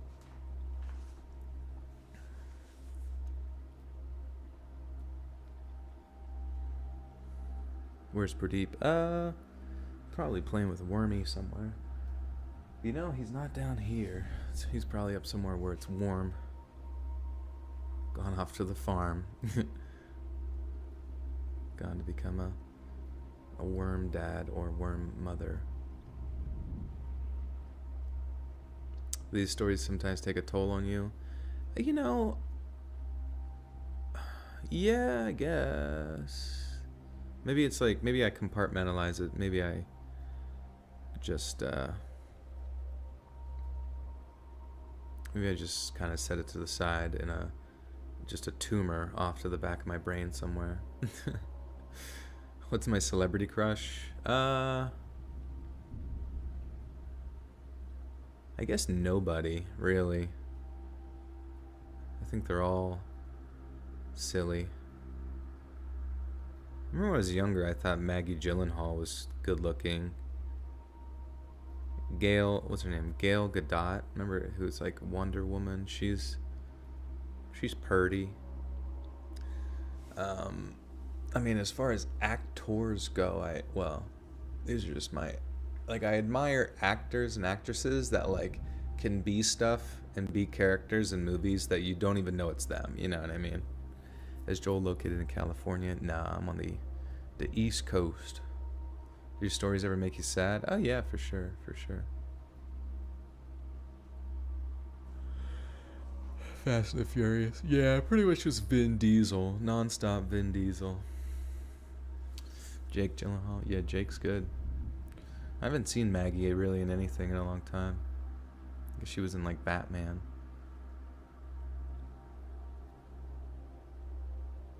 Oh, Sydney, thank you. 2015-16, that's a long time. Do you always oil yourself up before each story asking for a friend? You know, just the lips. Just because if you've ever done narrating or any sort of stuff like that, I've come to find that having a well lubricated oral section of the body is creates for a much more smooth enunciation. Because sometimes if your lips are like dry, they kind of get caught on themselves, and then it also becomes like sort of a mental thing. You're like, oh, my lips. Oh yeah, Tim Curry. I love Tim Curry, man. I'm just like not looking forward to the day when they're like, Tim Curry dead, Twitter, and everyone's like, oh, I'm thinking about him for one day and then we're moving on, you know. I just feel like it's gonna be like disrespectful. Heath Ledger is the ultimate. Yeah, Heath was good. Died too soon. I would have liked to have seen him in much more.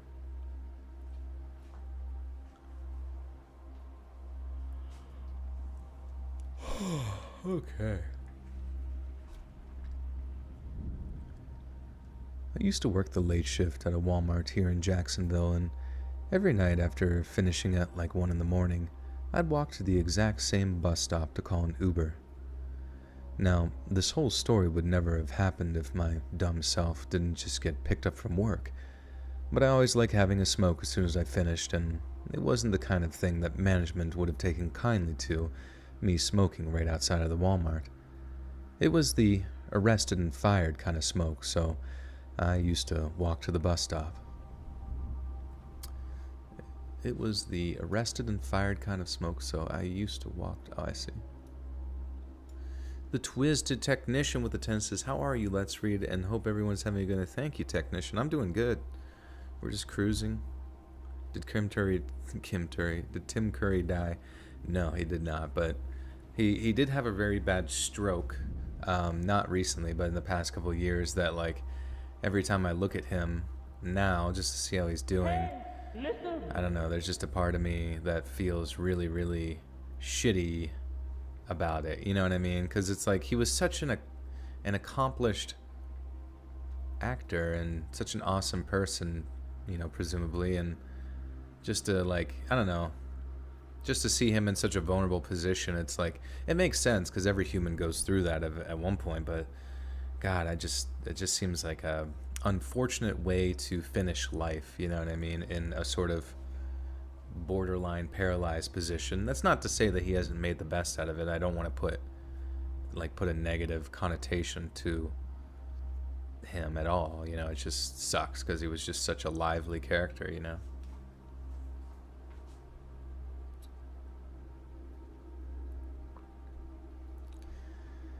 It was the arrested and fired kind of smoke, so I used to walk to the bus stop.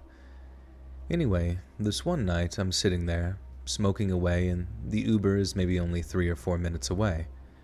Seconds later, when I see the student in the distance walking towards the bus stop, I immediately started getting bad vibes. Getting bad feelings about people when I was smoking up was hardly anything out of the ordinary, but I still figured that I'd keep an eye on him as he walked past, just in case he tried anything funny. He walks past me, but only by a few feet, and then he stops and leans against the... How old am I? I'm 31.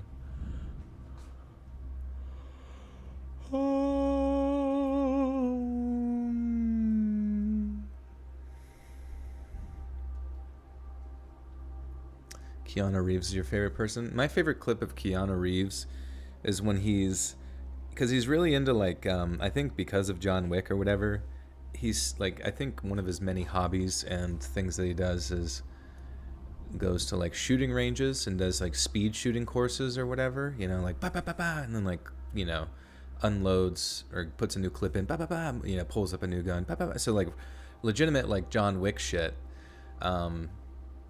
But I just thought it was so funny. Like there's this clip of him and he's just like at the range and he's wearing like, I don't even know, like a muscle shirt or something like that, looking like sort of like a sexy, you know, Neo version or whatever with his muscles out.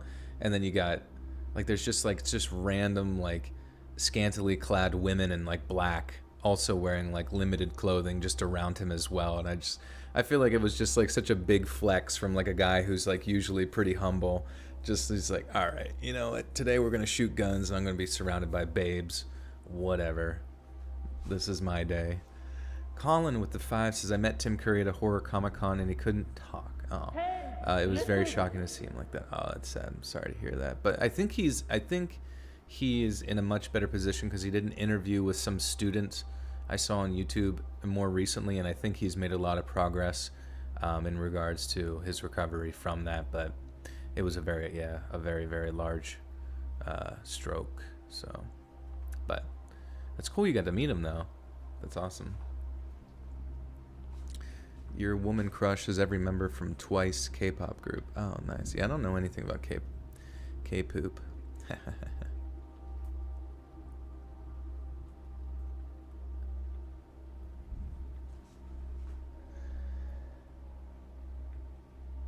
Oh, wait, where? Oh, I see. Getting bad vibes from people when I was smoking up was hardly anything out of the ordinary, but I still figured that I'd keep an eye on him as he walked past, just in case he tried anything funny. He walks past me, but only by a few feet, and then he stops and leans against the bus shelter. Oops. He walks past me, but only by a few feet, and then he stops and leans against the bus stand like he's waiting for the bus with me. Now, I know well that there's no bus coming, so why is he just standing like he's waiting for one? That's when the bad vibes about the guy seriously intensify, because he was definitely acting weird. The only question was if they had any poop. Katie with a 2, thank you, from Canada. Appreciate it.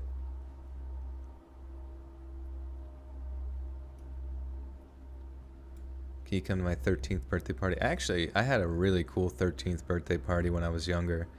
It was like one of the only parties as a kid. Like when I was a kid, it was one of my only birthdays where I actually had like a party, and it was fucking sweet. There was just like so many people there, and I was the center of attention. It's great.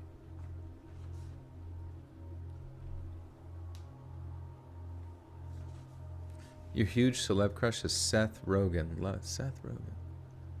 The one who goes.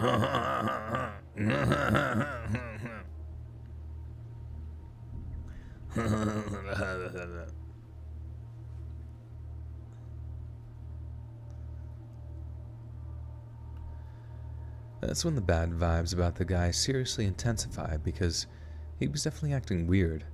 The only question was if they had any bad intentions for me. I'm getting more and more nervous watching the little blip on my phone screen getting closer and closer, and as much as I'm trying not to make eye contact with the guy, I can see him looking over at me every so often, like he's sizing me up or something.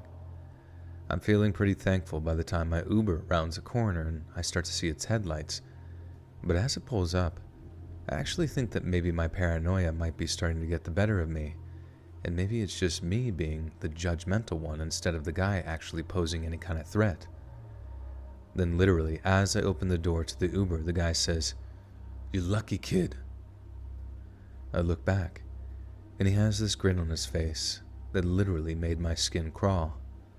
That's when I realized he did actually have something in mind for me. I don't know what it was, whether or not he planned on robbing me or just beating me up or whatever it was. I just know it wasn't good, and I thank Christ that my Uber showed up when it did. Cat's Alley Art, welcome to the Buttersock Cult. You now have access to bonus content. Thank you, thank you.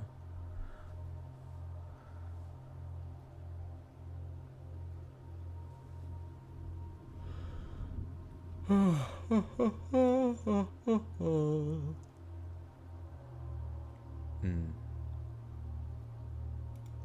was that one? Okay, yeah. Okay, that was story 4. This is story 5 Areno. Or no, yeah, 5. Jeff Goldblum. Oh, yeah. Did you ever see that picture of Jeff Goldblum where, like, I don't know, it's just, like, so random. It's like him at a club, and he's got, like, one girl pulled into his chest with, like, his hand around her neck, and, like, another one, like, that he's pulling in from the side, like, or, like, has around her waist. And I'm just like, holy shit. Chill, Jeff, chill, man. He seemed a little hungry. Top 5. Heath Ledger, Kurt Cobain, Jared Leto, Gong Yu, and Mark Wahlberg.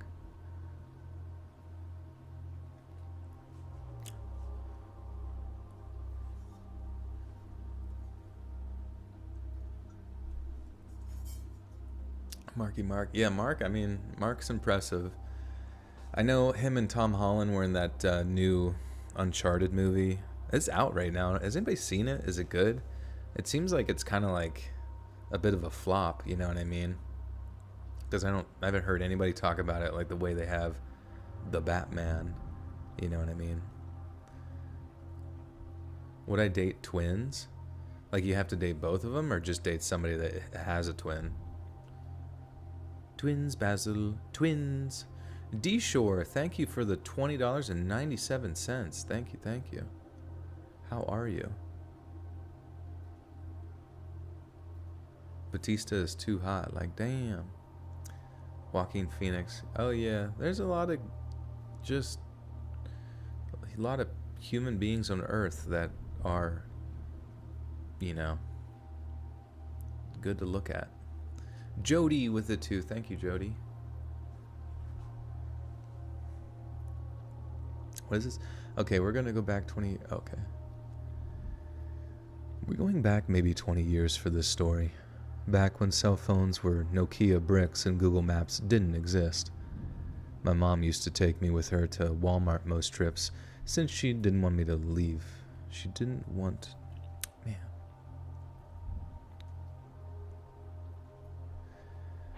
My mom used to take me with her to Walmart. Man, I can't read this. I stink. My mom used to take me with her to Walmart most trips. She didn't... Oh, God, I don't know why I'm struggling with this. Hey, listen. My mom used to take me with her to Walmart most trips since she didn't want me to leave. Since she didn't want to leave me home alone. Okay, sorry. Am I dating Pradeep? No, Pradeep is my child. favorite concert I ever went to?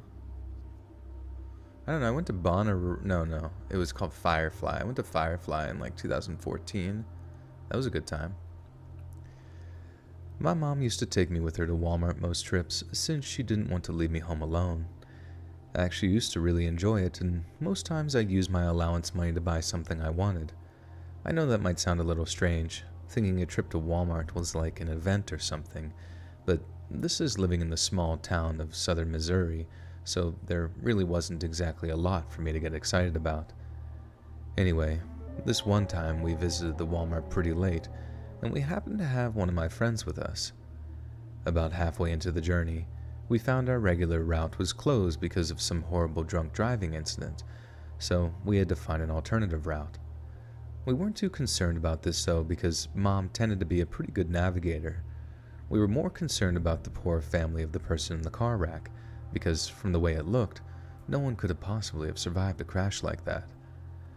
We ended up driving for like a half hour more, and then my friend started to get all worried because she had a curfew. Mom assured her not to worry because there were obviously exceptional circumstances, and she'd have a talk with her parents if they said that she was in trouble to make sure they understood that her being late home couldn't be helped. A short while later, she asked what time it was, as she had to be home by 9:30. After checking my watch, I vividly remember telling her that it was 8:42, but then my mom overruled me and said it was 8:45 because she had just checked the clock on the dash. I remember this very, very clearly because we ended up getting into a little discussion about why the times were clearly off. Or slightly off.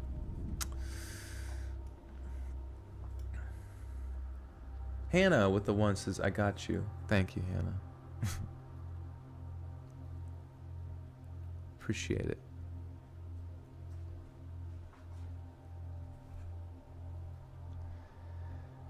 I remember this very, very clearly because we ended up getting into a little discussion about why the time was slightly off. Not exactly the deepest conversation ever, but it made me remember what time it roughly was, which made what happened later all the more jarring. A few minutes later, Mom slows the car down and decides to turn us around because she was pretty sure she was taking us completely the wrong way. She pulls into the side of the road, and I remember seeing this big metal arch with the name of some cemetery on it, something like St. Paul's or St. Jude's or something like that. Then, out of nowhere, the car just completely shut off. Engine went out, the dash lights are gone, the whole battery had just burned out in like a second. Mom tried starting the car a few times, but nothing turned. No stuttering engine, nothing. So with a sigh, she got out a pack of cigarettes from her purse and put one between her lips, obviously because she was stressing out and needed a minute to like mentally regroup or whatever. Then right as she flicked her lighter... Shit. What is going on? This is such a weird... St. Jude's. Headbang to metal. Joel, if you had to change your name, what would you change it to? It can't be Sydney or Pradeep. Maybe like squirmy. Maybe I'd be a worm. Just put my consciousness into a little thing that gets eaten by birds.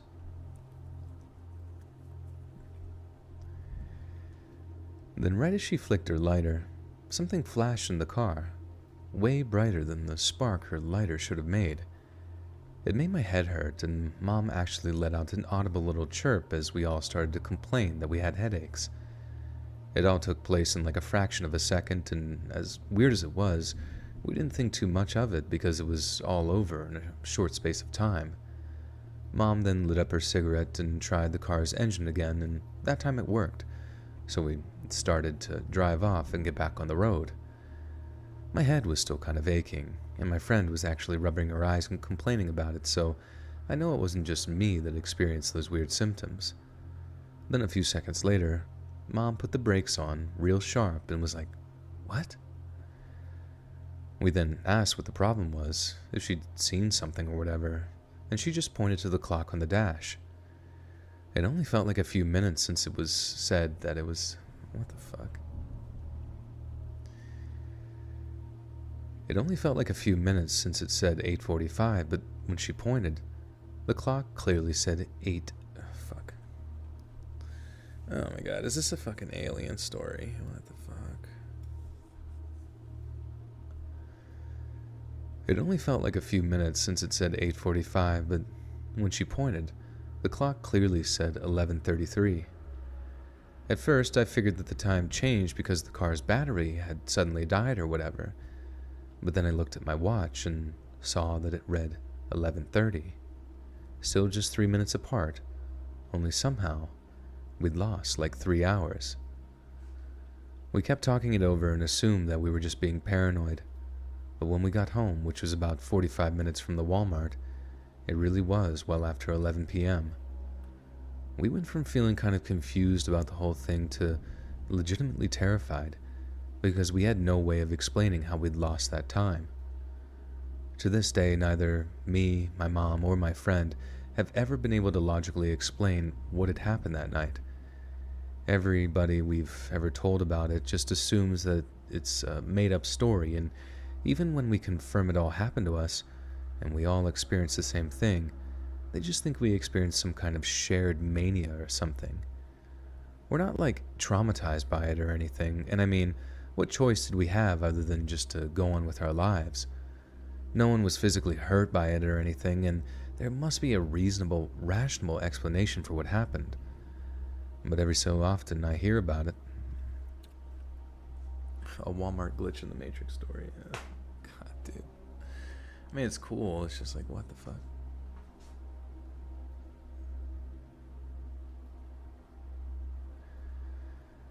But every so often I hear about or read about other people experiencing that same sort of time loss, and I wonder if we experience the same exact phenomenon. Some people have suggested we were the victims of some kind of noxious swamp gas, and that the flash was igniting and emitting fumes that made us all pass out and kind of forget what actually happened. But I still have no idea, and if anyone has any suggestions that might explain what happened to us, I'd appreciate a DM or comment on this post to let me know.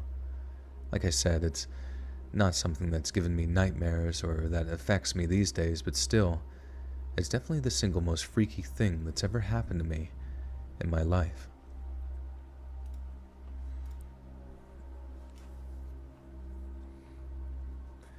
There is... oh.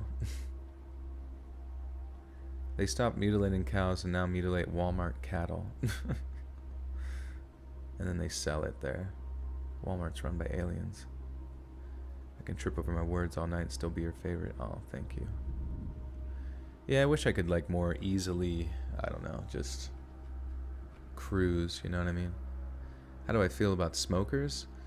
I mean, if someone smokes weed, I don't really give a shit, but I would never date someone who smokes cigarettes. I think it's gross, and it smells gross, and, you know, you got health problems, you know what I mean? Like, everything about it's just, like, not good.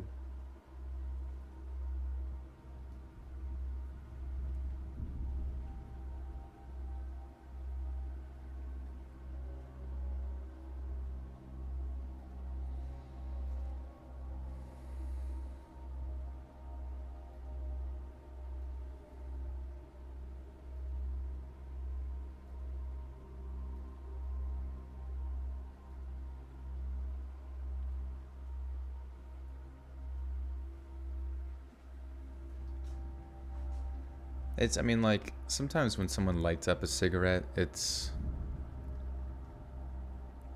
I smoke Gargalon, yeah. Like, sometimes, like, when they first light up a cigarette, it smells interesting. I think it's just the tip of the paper burning or something like that. But then after that, it's just like, it's in your fingers, it's in your mouth, it's in your hair, it's in your clothes. It's just gross. Like, it just infects and permeates throughout everything around it and just makes it stink because it's a burning substance, you know. What about vaping? I mean, vaping is a little bit better, I guess, you know.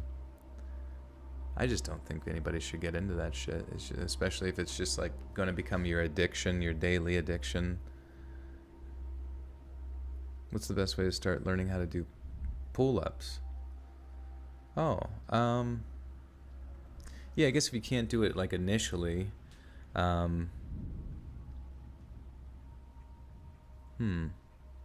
sometimes people put like bands. Do you have any of those like sort of workout bands that you could put around the bar? And then you can put like your knees in there and it kind of takes a lot of the tension off, you know what I mean?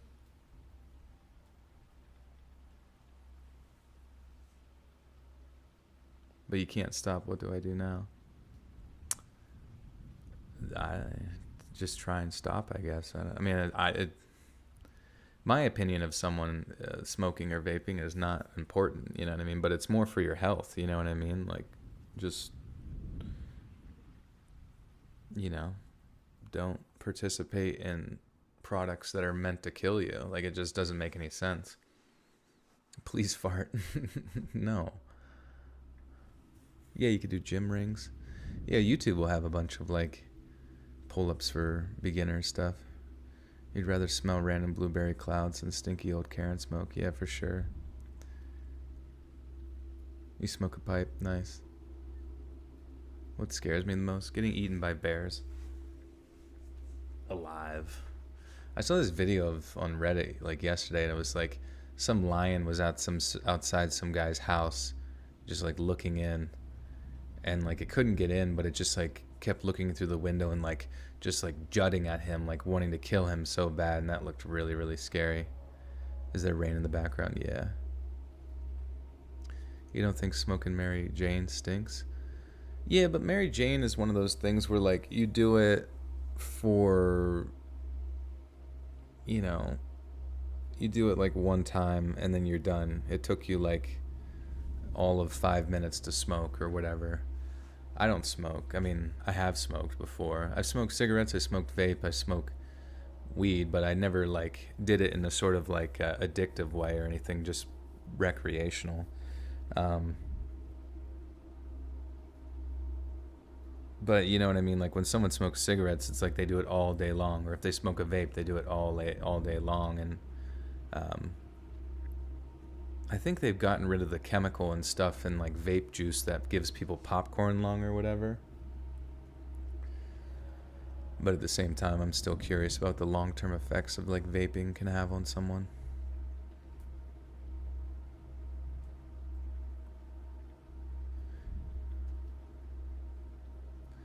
If you can't do a pull-up, you should work on your push-ups first and then move toward doing incline pull-ups, typically done with a rope with your feet on the ground. True, yeah. You just dabbed, it took 2 seconds. Yeah, exactly. Like, I mean, at the same time, like, I don't know, dabs are pretty heavy, but yeah, it's not like it's gonna, I mean, even though like sometimes you can, like, you go into someone who smokes weed, you can smell their whole apartment like kind of reeks of weed sometimes, but I just mean like there's something about cigarettes on the person that just sort of like feels as if though it creates like a level of like taint to them, like it's some sort of like Dark Souls curse, you know what I mean? Like you've been cursed with the curse of Stinky.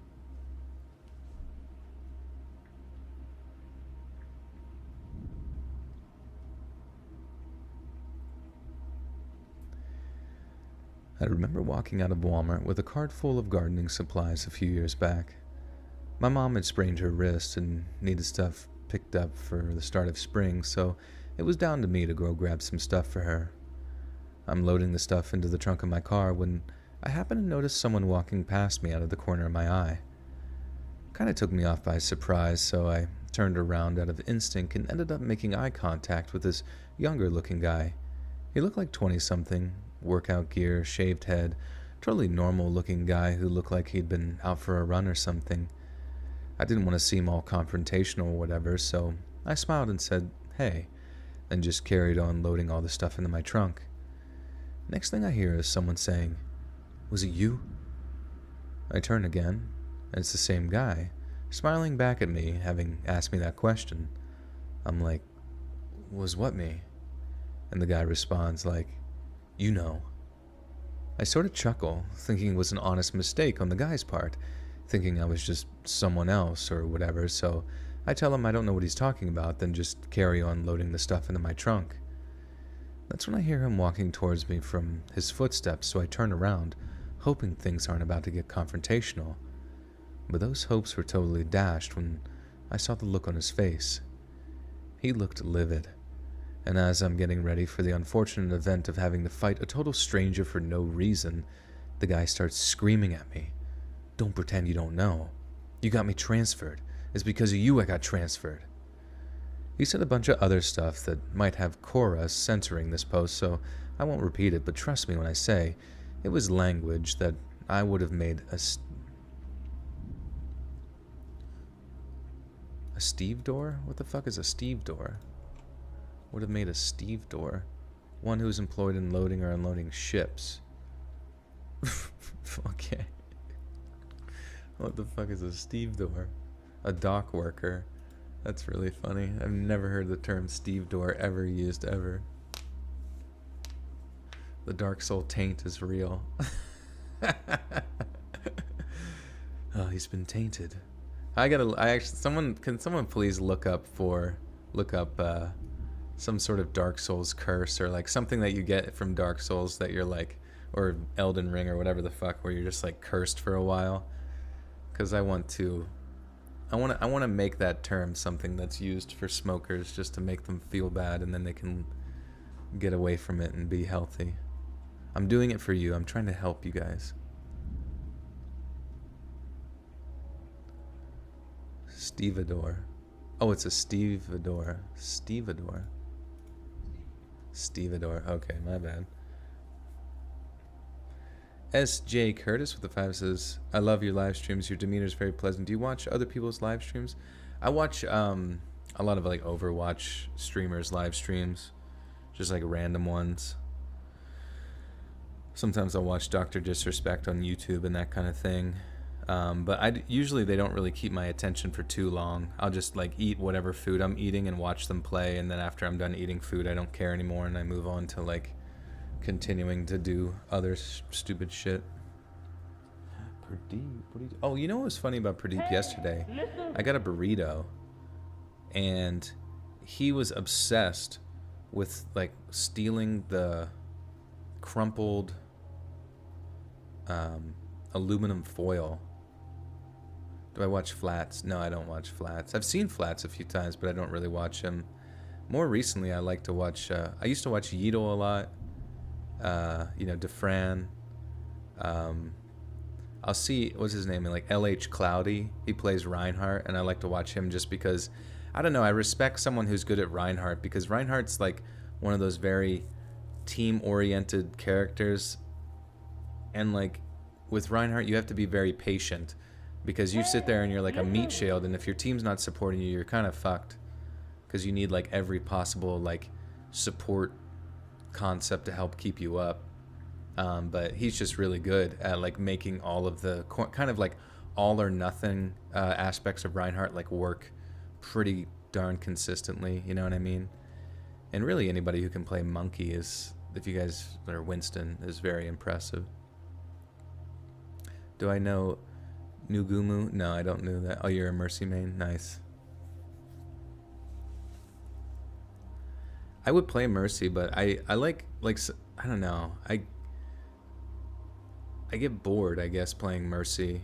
So I always end up like whipping out my gun to like shoot it down range or something, and then somebody else needs healing, and I just like completely, did not give the healing. I like to play Ana. I like to play Zen. I'm like Zen's. I mean, the only bad thing about Zen is that Zen just can't like output the healing that like someone like Baptiste, can. Where Baptiste can be a main healer and he can DPS, and if he gets his window, he can just melt people. But I don't really find Baptiste to be like entirely as satisfying as like Zen or Ana, because there's just something technical about them that is a lot more satisfying. Always on YouTube. Yeah, I don't watch any like Overwatch streamers on YouTube. I just watch them on Twitch. I used to watch Seagull. Seagull was a nice boy. I liked Seagull.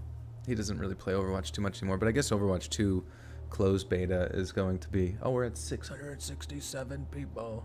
The Faptiste window, yeah. You're bad at playing BAP. Yeah, I mean, it's just... Nerd, yeah, I know, right? I need other games, though. Do you sometimes listen to your own narrations to fall asleep? I don't. I've thought about that before. I actually listened to, his name is, The French Whisperer. He's like the only ASMR channel that I actually like to listen to. But his name's The French Whisperer, and like he is just... Like you can just like not be tired at all, you know, and then you put his shit on and all of a sudden you just like pass out in like 20 minutes. It's just kind of crazy, actually. Kids wanting strawberry cannoli. What? Oh, the vape stuff. There's rot from Elden Ring. Oh, okay. I feel like it would, like, if you called someone, I don't know, that would be a nerdy thing to say with your friends, like, they've got rot or something. But I feel like it would have to be something that's like very distinctively decipherable from like Elden Ring or Dark Souls as far as curses go to like label someone that smells like cigarette smoke.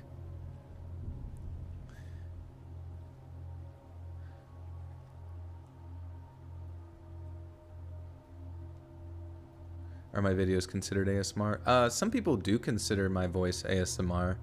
I guess ASMR is kind of a subjective experience, though I don't really try to like outright market it as ASMR in the same sort of conventional sense of like whispering and making mouth noises and all that kind of stuff. SJ Curtis with the 5 says, is it strange to listen to your own content? Do you only listen when editing? Yeah, usually. I mean, like, I don't really, after that, I mean, I don't really, like, I have no reason to listen to it again, you know, after I've completed it. And even when I'm editing, I only ever need to hear the part where I start and stop so I can know where to, like, to do the cuts and then the kind of, like, pull it together type of thing. I remember one time, like, I was at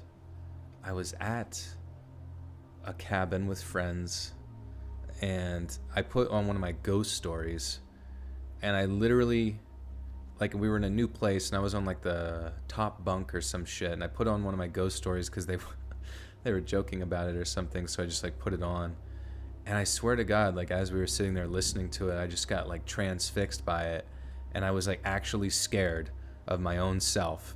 And then I remember like thinking to myself, like, why the fuck do people listen to me? This is creepy as shit. I don't know. It was a really weird realization. I'm like, I create this. I make this stuff. Like, why? Why do I do this? I don't know. The Slurp King. Yeah, that would be my ASMR channel name, the Slurp King. Do I edit for misspelling and grammar? Yeah, and I have somebody else that goes through whenever they're compiling the stories to help kind of like look over things. Sometimes on Reddit it's not as like clean, you know, all the time, but those sort of things usually aren't too bad. Do you like your voice, Joel? At the minimum, does it make you cringe? You know, it doesn't make me cringe anymore. I think when I first started it kind of did. I remember growing up hearing my voice on recording. I hated hearing my voice on recording because I thought I sounded nasally and all this kind of stuff. And maybe I would even now, like, listening, because I don't really think you know what, when I listen to my live streams back, if I ever click on those and just play through it, I actually think that makes me cringe a little bit. Like, I don't really like listening to my live streams, but my narration voice I don't mind too much. Have you ever broken a bone? A collar broken as an... Oh, interesting. Well, I broke my foot, and my toe, broke a finger. No, like, severe breaks, you know, where I had to have casts or anything. I was pretty fortunate in that regard.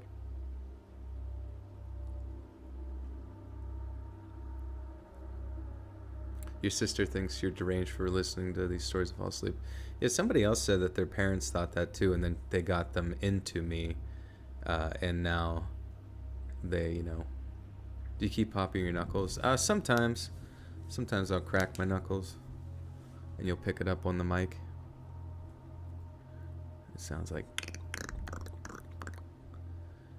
Dabbing looks fun, but you all be looking like mad scientists cooking meth with those rigs. That's what I thought was so funny. Like my one buddy, like he, you know, growing up, he wasn't the sharpest tool in the tool shed kind of thing. Yet, when it comes to like throwing together a fucking Bunsen burner so he can boil down like hot wax in vapor form, you know what I mean? Like he's a goddamn master at that, and I just always thought that was really funny. But I also like am kind of like, I remember I tried dabs like one time, and I just like took like, it wasn't even like a huge bong hit. It was just like a, and as soon as it hit my throat, I coughed so much. But I was fucking just instantly gone. I was just instantly high as shit. And we watched Step Brothers, and I remember like laughing so hard that my friends had to tell me to stop because they said I was too loud. Can I pop my neck? Not really. I've had friends that pop their neck. Hello, Pradeep.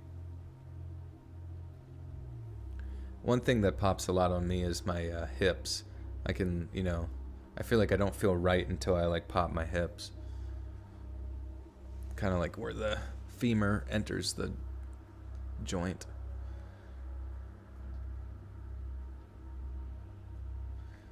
Who's better, Mr. Balin or Lazy Masquerade? Well, I guess they're both very unique, you know what I mean? In like their presentations, and Lazy Masquerade is like kind of like narrating, whereas Mr. Balin is kind of like informally telling a story, you know what I mean? Like that he's recanting from memory, or at least what appears to be memory. So I would say they're very unique, My hips, yeah, just over wherever the ball joint like goes in, it's just like it needs like a pop. Have you ever seen Backcountry? No. Hips don't lie. Yeah, they're getting fucked up from squatting too much. Have you ever melted a nail on your banger? I burnt my fingers a ton. Oh no, I mean I don't do dabs. My friend does them, but I remember I'm not sure. I got those wide birthing hips, true. That's how I shit out Pradeep. Do you like waffle and pancakes? I fucking love waffle and pancakes. That sounds amazing. I feel like there's no like 24-hour like breakfast places around here anymore. Ever since COVID, like every company's just like, all right, 24/7 doesn't exist anymore. Nothing is fun or great ever. You're an island boy. What's my favorite movie? Oh, shit. It's hard to say. Some of my favorites I've talked about before were like Saving Private Ryan's great. It just like fills me with a lot of emotion. And then The Fountain by Aronofsky with Hugh Jackman and Rachel Weisz. Do I like Dr. Creepin? Yeah, Dr. Creepin's voice is awesome. And then Ghost in the Shell, the like 1994 anime. I think it's 1994. That one's amazing. I love that. It's probably one of my favorite animes. Probably even more so than like Akira. Like, I don't know, something about like the Ghost in the Shell movie. It's just like there's no wasted time. It's like, it's got cool action, but it's like a lot of like philosophy. And I really like movies that have a lot of philosophy in it because it's just interesting. Have you seen 300? Yeah, I've seen 300. That was like I was in high school when that came out, and I remember just like every kid, just doing like, oh. Do I like Mr. Nightmare? Yeah, I don't listen to Mr. Nightmare's stuff too often, but sometimes I'll check in and see what he's been up to. He's definitely stayed super consistent, which is cool. Does hugging Pradeep calm you down when you're not feeling bad? Oh yeah, for sure. Like, I'll be in bed and all of a sudden he'll come in and he's a cutie patootie. Jekyll Maxon. What's my favorite food? If you had to pick anything for your last meal, what would be? Probably my mother's lasagna. When I'm on death row. Hopefully she gets to make it for me. You'll love John Wick. Yeah, right.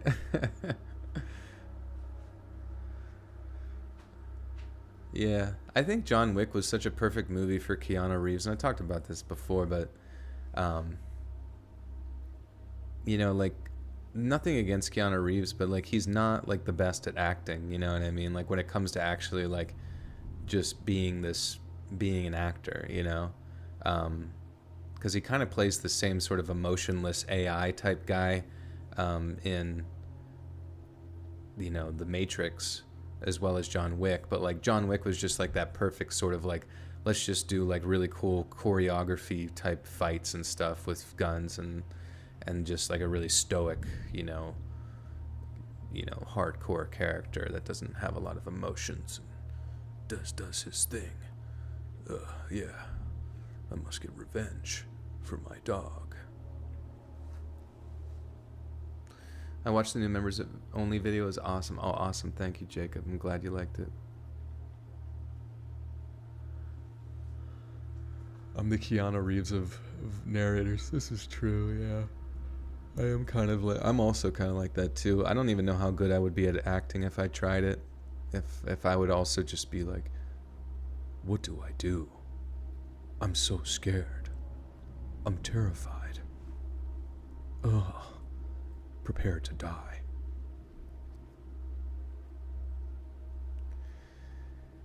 He said a bunch of other stuff that might have you censoring this post, so I won't repeat it, but trust me when I say it was language that would have made a stevedore blush.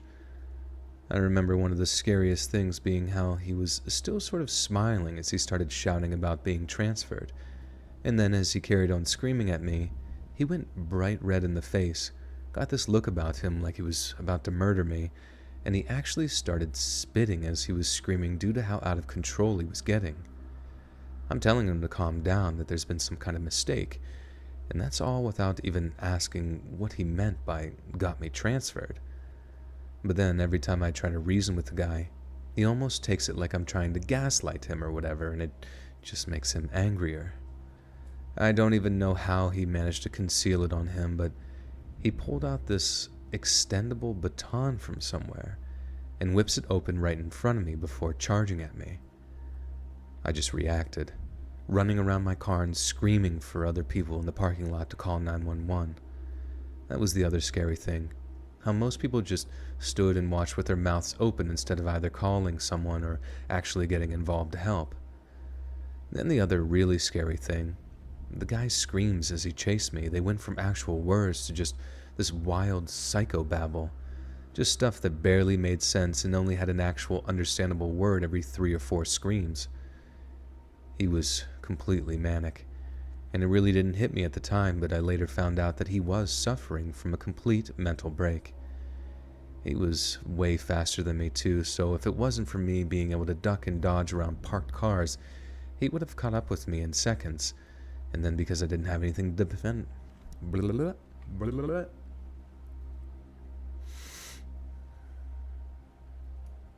because I didn't have anything... What do I think about the 1999 masterpiece, The Mummy? Yeah, The Mummy was fun. I used to be terrified of those beetles. They crawl in your skin and just like eat you from the inside out. I really like The Mummy 2 as well. I don't quite recall The Mummy 3. And it's so sad. I mean, it's not a sad thing, but like seeing Brendan Fraser go from being such a hunk, you know what I mean, to a little bit swollen.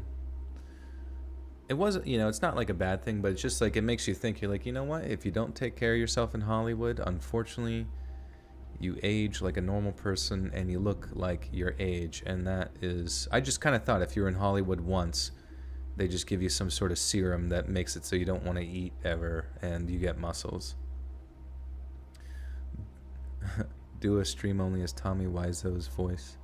What does Tommy Wiseau sound like? I didn't hit her. I did not. I did not. Oh, hi, Mark. I don't even know. I can kind of do the cadence, but I don't know if I actually sound like him. Probably not. Scarab are beautiful. Is it true your mummy is my mummy? She is wrapped in linens. Joel, do you or would you wear jewelry? You know, I don't wear jewelry. I don't wear a watch. I don't wear rings. I don't wear a necklace. You know, I don't really even know what would... Maybe, I mean, a watch wouldn't look bad. I remember a friend got me a watch and I ended up giving it to another friend's kid. Because he had, like... It was his birthday and... I don't know, I just don't... Like, if I want to check the time, I just look at my phone. Emotep, Emotep, Emotep, Emotep. Oh yeah, the Scorpion King. That was like The Rock's like first situation. Holy shit, I remember that now.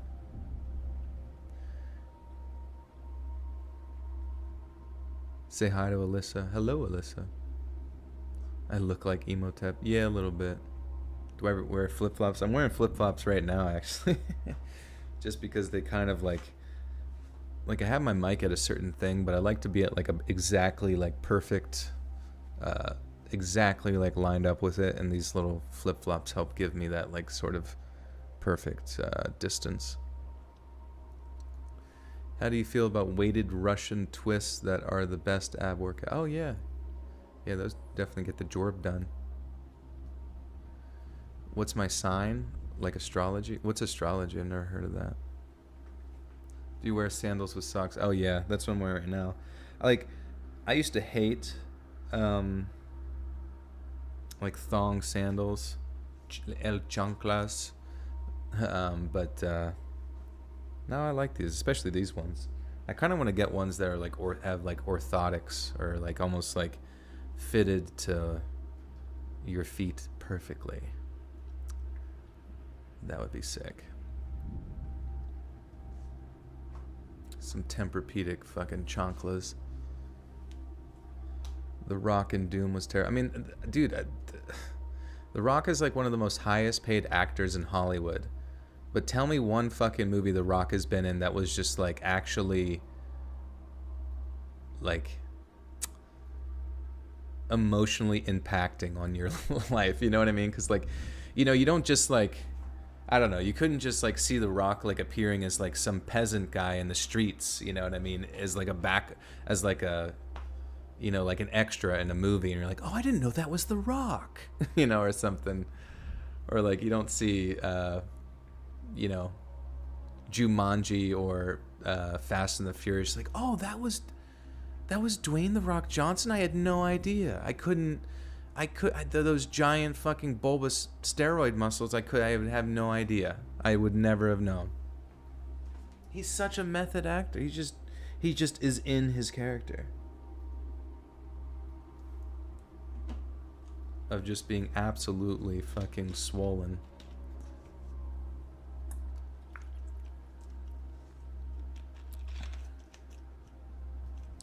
Can I say hey to your nephew, Corey? What up, Corey?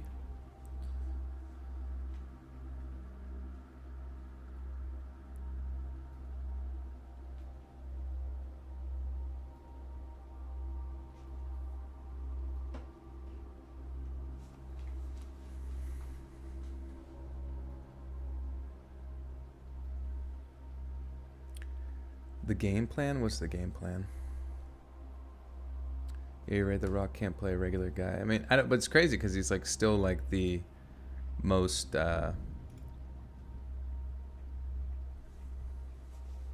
He's still like the highest paid in Hollywood or something like that. Count Chonkla, cereal. That'd be good.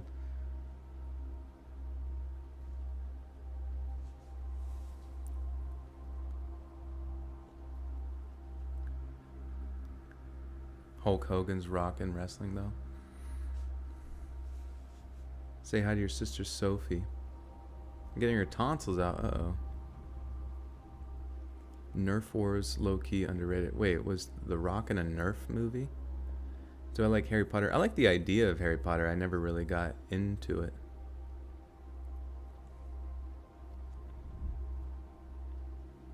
Yeah, they couldn't cast him as a background blacksmith though. Yeah, right. Imagine if you just like casually saw the Rock like pass by on screen. You're like, what the? Was that trying to be like cheeky, like tongue in cheek?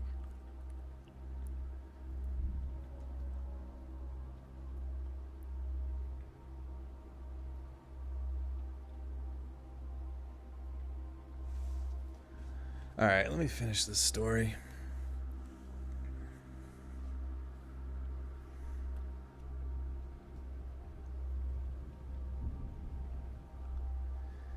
He was way faster than me too, so if it wasn't for me being able to duck and dodge around parked cars, he would have caught up with me in seconds. And then because I didn't have anything to defend myself with, just bags of compost and seeds and whatnot, he might have actually been able to bash my head in, and there's not a thing I've been able to do about it too. Eventually, some hero of a security guard from a movie theater of all places, he actually ran over and tried tackling the guy chasing me. But this psycho kid swung at him a few times with his baton, and then the guy was forced to back off and try to tackle him when he had his back turned, which obviously wasn't easy because the kid was in this, like, Super Saiyan manic state. Every time he got close, the kid just clocked him, turned, and started swinging. But then, that gave me a window to put some more distance between us. The guy might have actually saved my life in that way.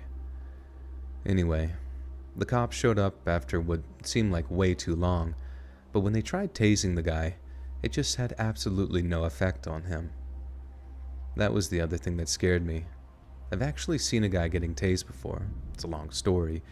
And when the wire things hit him, he just seized up and hit the floor like a statue.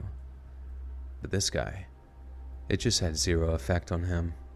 Maybe it was a broken taser or whatever, but it was still pretty terrifying to see. The cops wouldn't go into too much detail with me, but the kid was known to... Oops. The Undertaker's your goat? Yeah.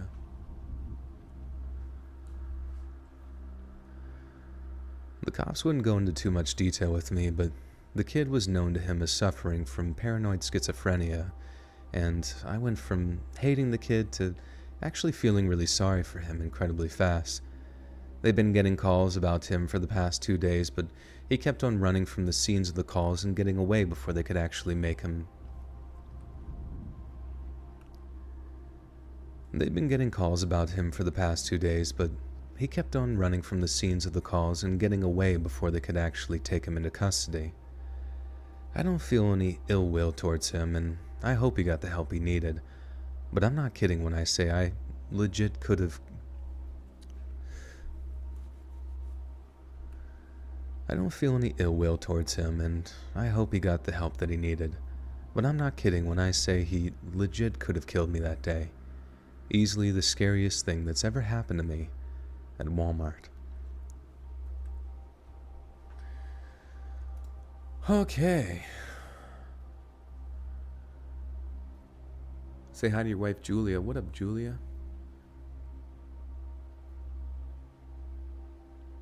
Joel, have you considered becoming a cage fighter? I think you'd be pretty good at that. That sounds like a long, tedious route to having CTE. But we have arrived, my friends. We have arrived at the end.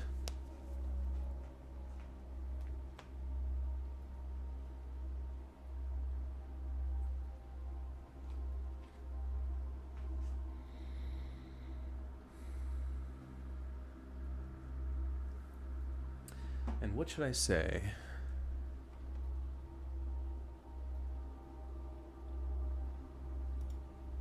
Wendy's nuts hit your chin from last week. I asked about your Wendy's preference and never got to D's nuts. Oh, that's fine. What's your favorite place? Wendy's? Oh, what's Wendy's nuts? Do you use Ouija boards? No, why would I ever use Ouija boards? Ouija. How do you say it? What is it? Ouija or Ouija? Or Ouija or Luigi? I make an excellent go-go dancer. Did you guys see the video of the guy tased at a police station? He caught fire. That's because he drenched himself in hand sanitizer. Oh, what the fuck? That's crazy. You'll cage fight me? No, you'll kill me. And remember, twerk the worm. Thanks, Ray Ray. Your cousin was paranoid schizophrenic, having a psychotic break in the cops. Oh, I'm sorry to hear that. Oh, rest in peace, Paul. Yeah, I'm sorry. Remember, wait, where'd the worm go? Let me check my worm. Who up playing with their... I'm going to say who up playing with their worm. That's like one of my favorite memes. For like, it's just like the dumbest thing ever, but I just laughed so hard when I saw that. Who up playing with their worm? Hey friends, thanks for listening. Click that notification bell to be alerted of all future narrations. I release every Monday, Wednesday, and Friday at 7 p.m. Eastern Standard Time. If you got a story, be sure to submit them to my subreddit, r/Let'sReadOfficial, and maybe even hear your story featured on the next video. And if you want to support me even more, grab early access to all future narrations and bonus content over on Patreon, or click that big join button to hear about all the extra perks offered for the channel. And check out the Let's Read podcast, where you can hear all of these stories in big compilations and save huge on data, located anywhere you listen to podcasts. Links in the description below. Thanks so much, friends. And who up? Listen. Playing with a worm. With a worm. I gotta say it right, though. Hey, just in case with the fact that before we leave, we have to ponder, is a hot dog a sandwich? Also, you're doing awesome, Joel. Also wondering if there's military stories coming. You know, it's tough.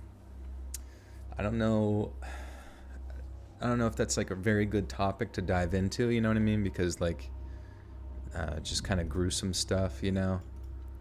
But maybe, potentially down the line, some military style stories in relation to... Oh yeah, we have to decide a topic for the next, what's it called? Members only stuff. So maybe something to do with the military, or what was the other? You had some other ones, like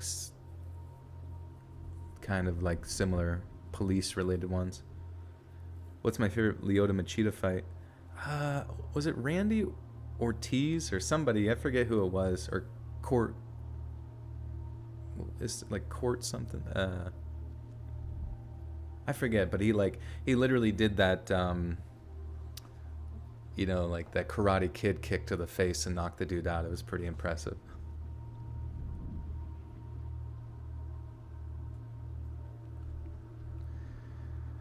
Thanks so much, friends. And who up? Playing with Day Worm. Members Jolie. Oh, well, thank you so much, friends. Unicorns or Pegasus? Oh, man. Probably unicorns. I never even really knew much about Pegasus growing up. Knew a lot about unicorns, though. Althea with the 5 says, love you, Joel. Find the worm because I expect an update Sunday. I shall. I don't know. I actually don't know if I can. He may have squeaked out one of the holes in the windows, but I'll keep a look for Wormy. If I find him, I'll take a picture, post on social media. But, yeah, be sure to follow me on social media. Twitter at Let's Read Creepy. Instagram at Let's Read.official. And yes, will have these edited up on Patreon. Early access. It's only $1 a month over there. And then I will be sure to have these up for your Friday video. You know me, every Monday, Wednesday, Friday, 7 p.m. EST. You know what to do. But, yeah, guys, I'll catch you later. Thanks so much for everything, the support and the kind words. Really appreciate you. And I hope you have an amazing day or night, wherever you're at in the world. And I'll see you soon.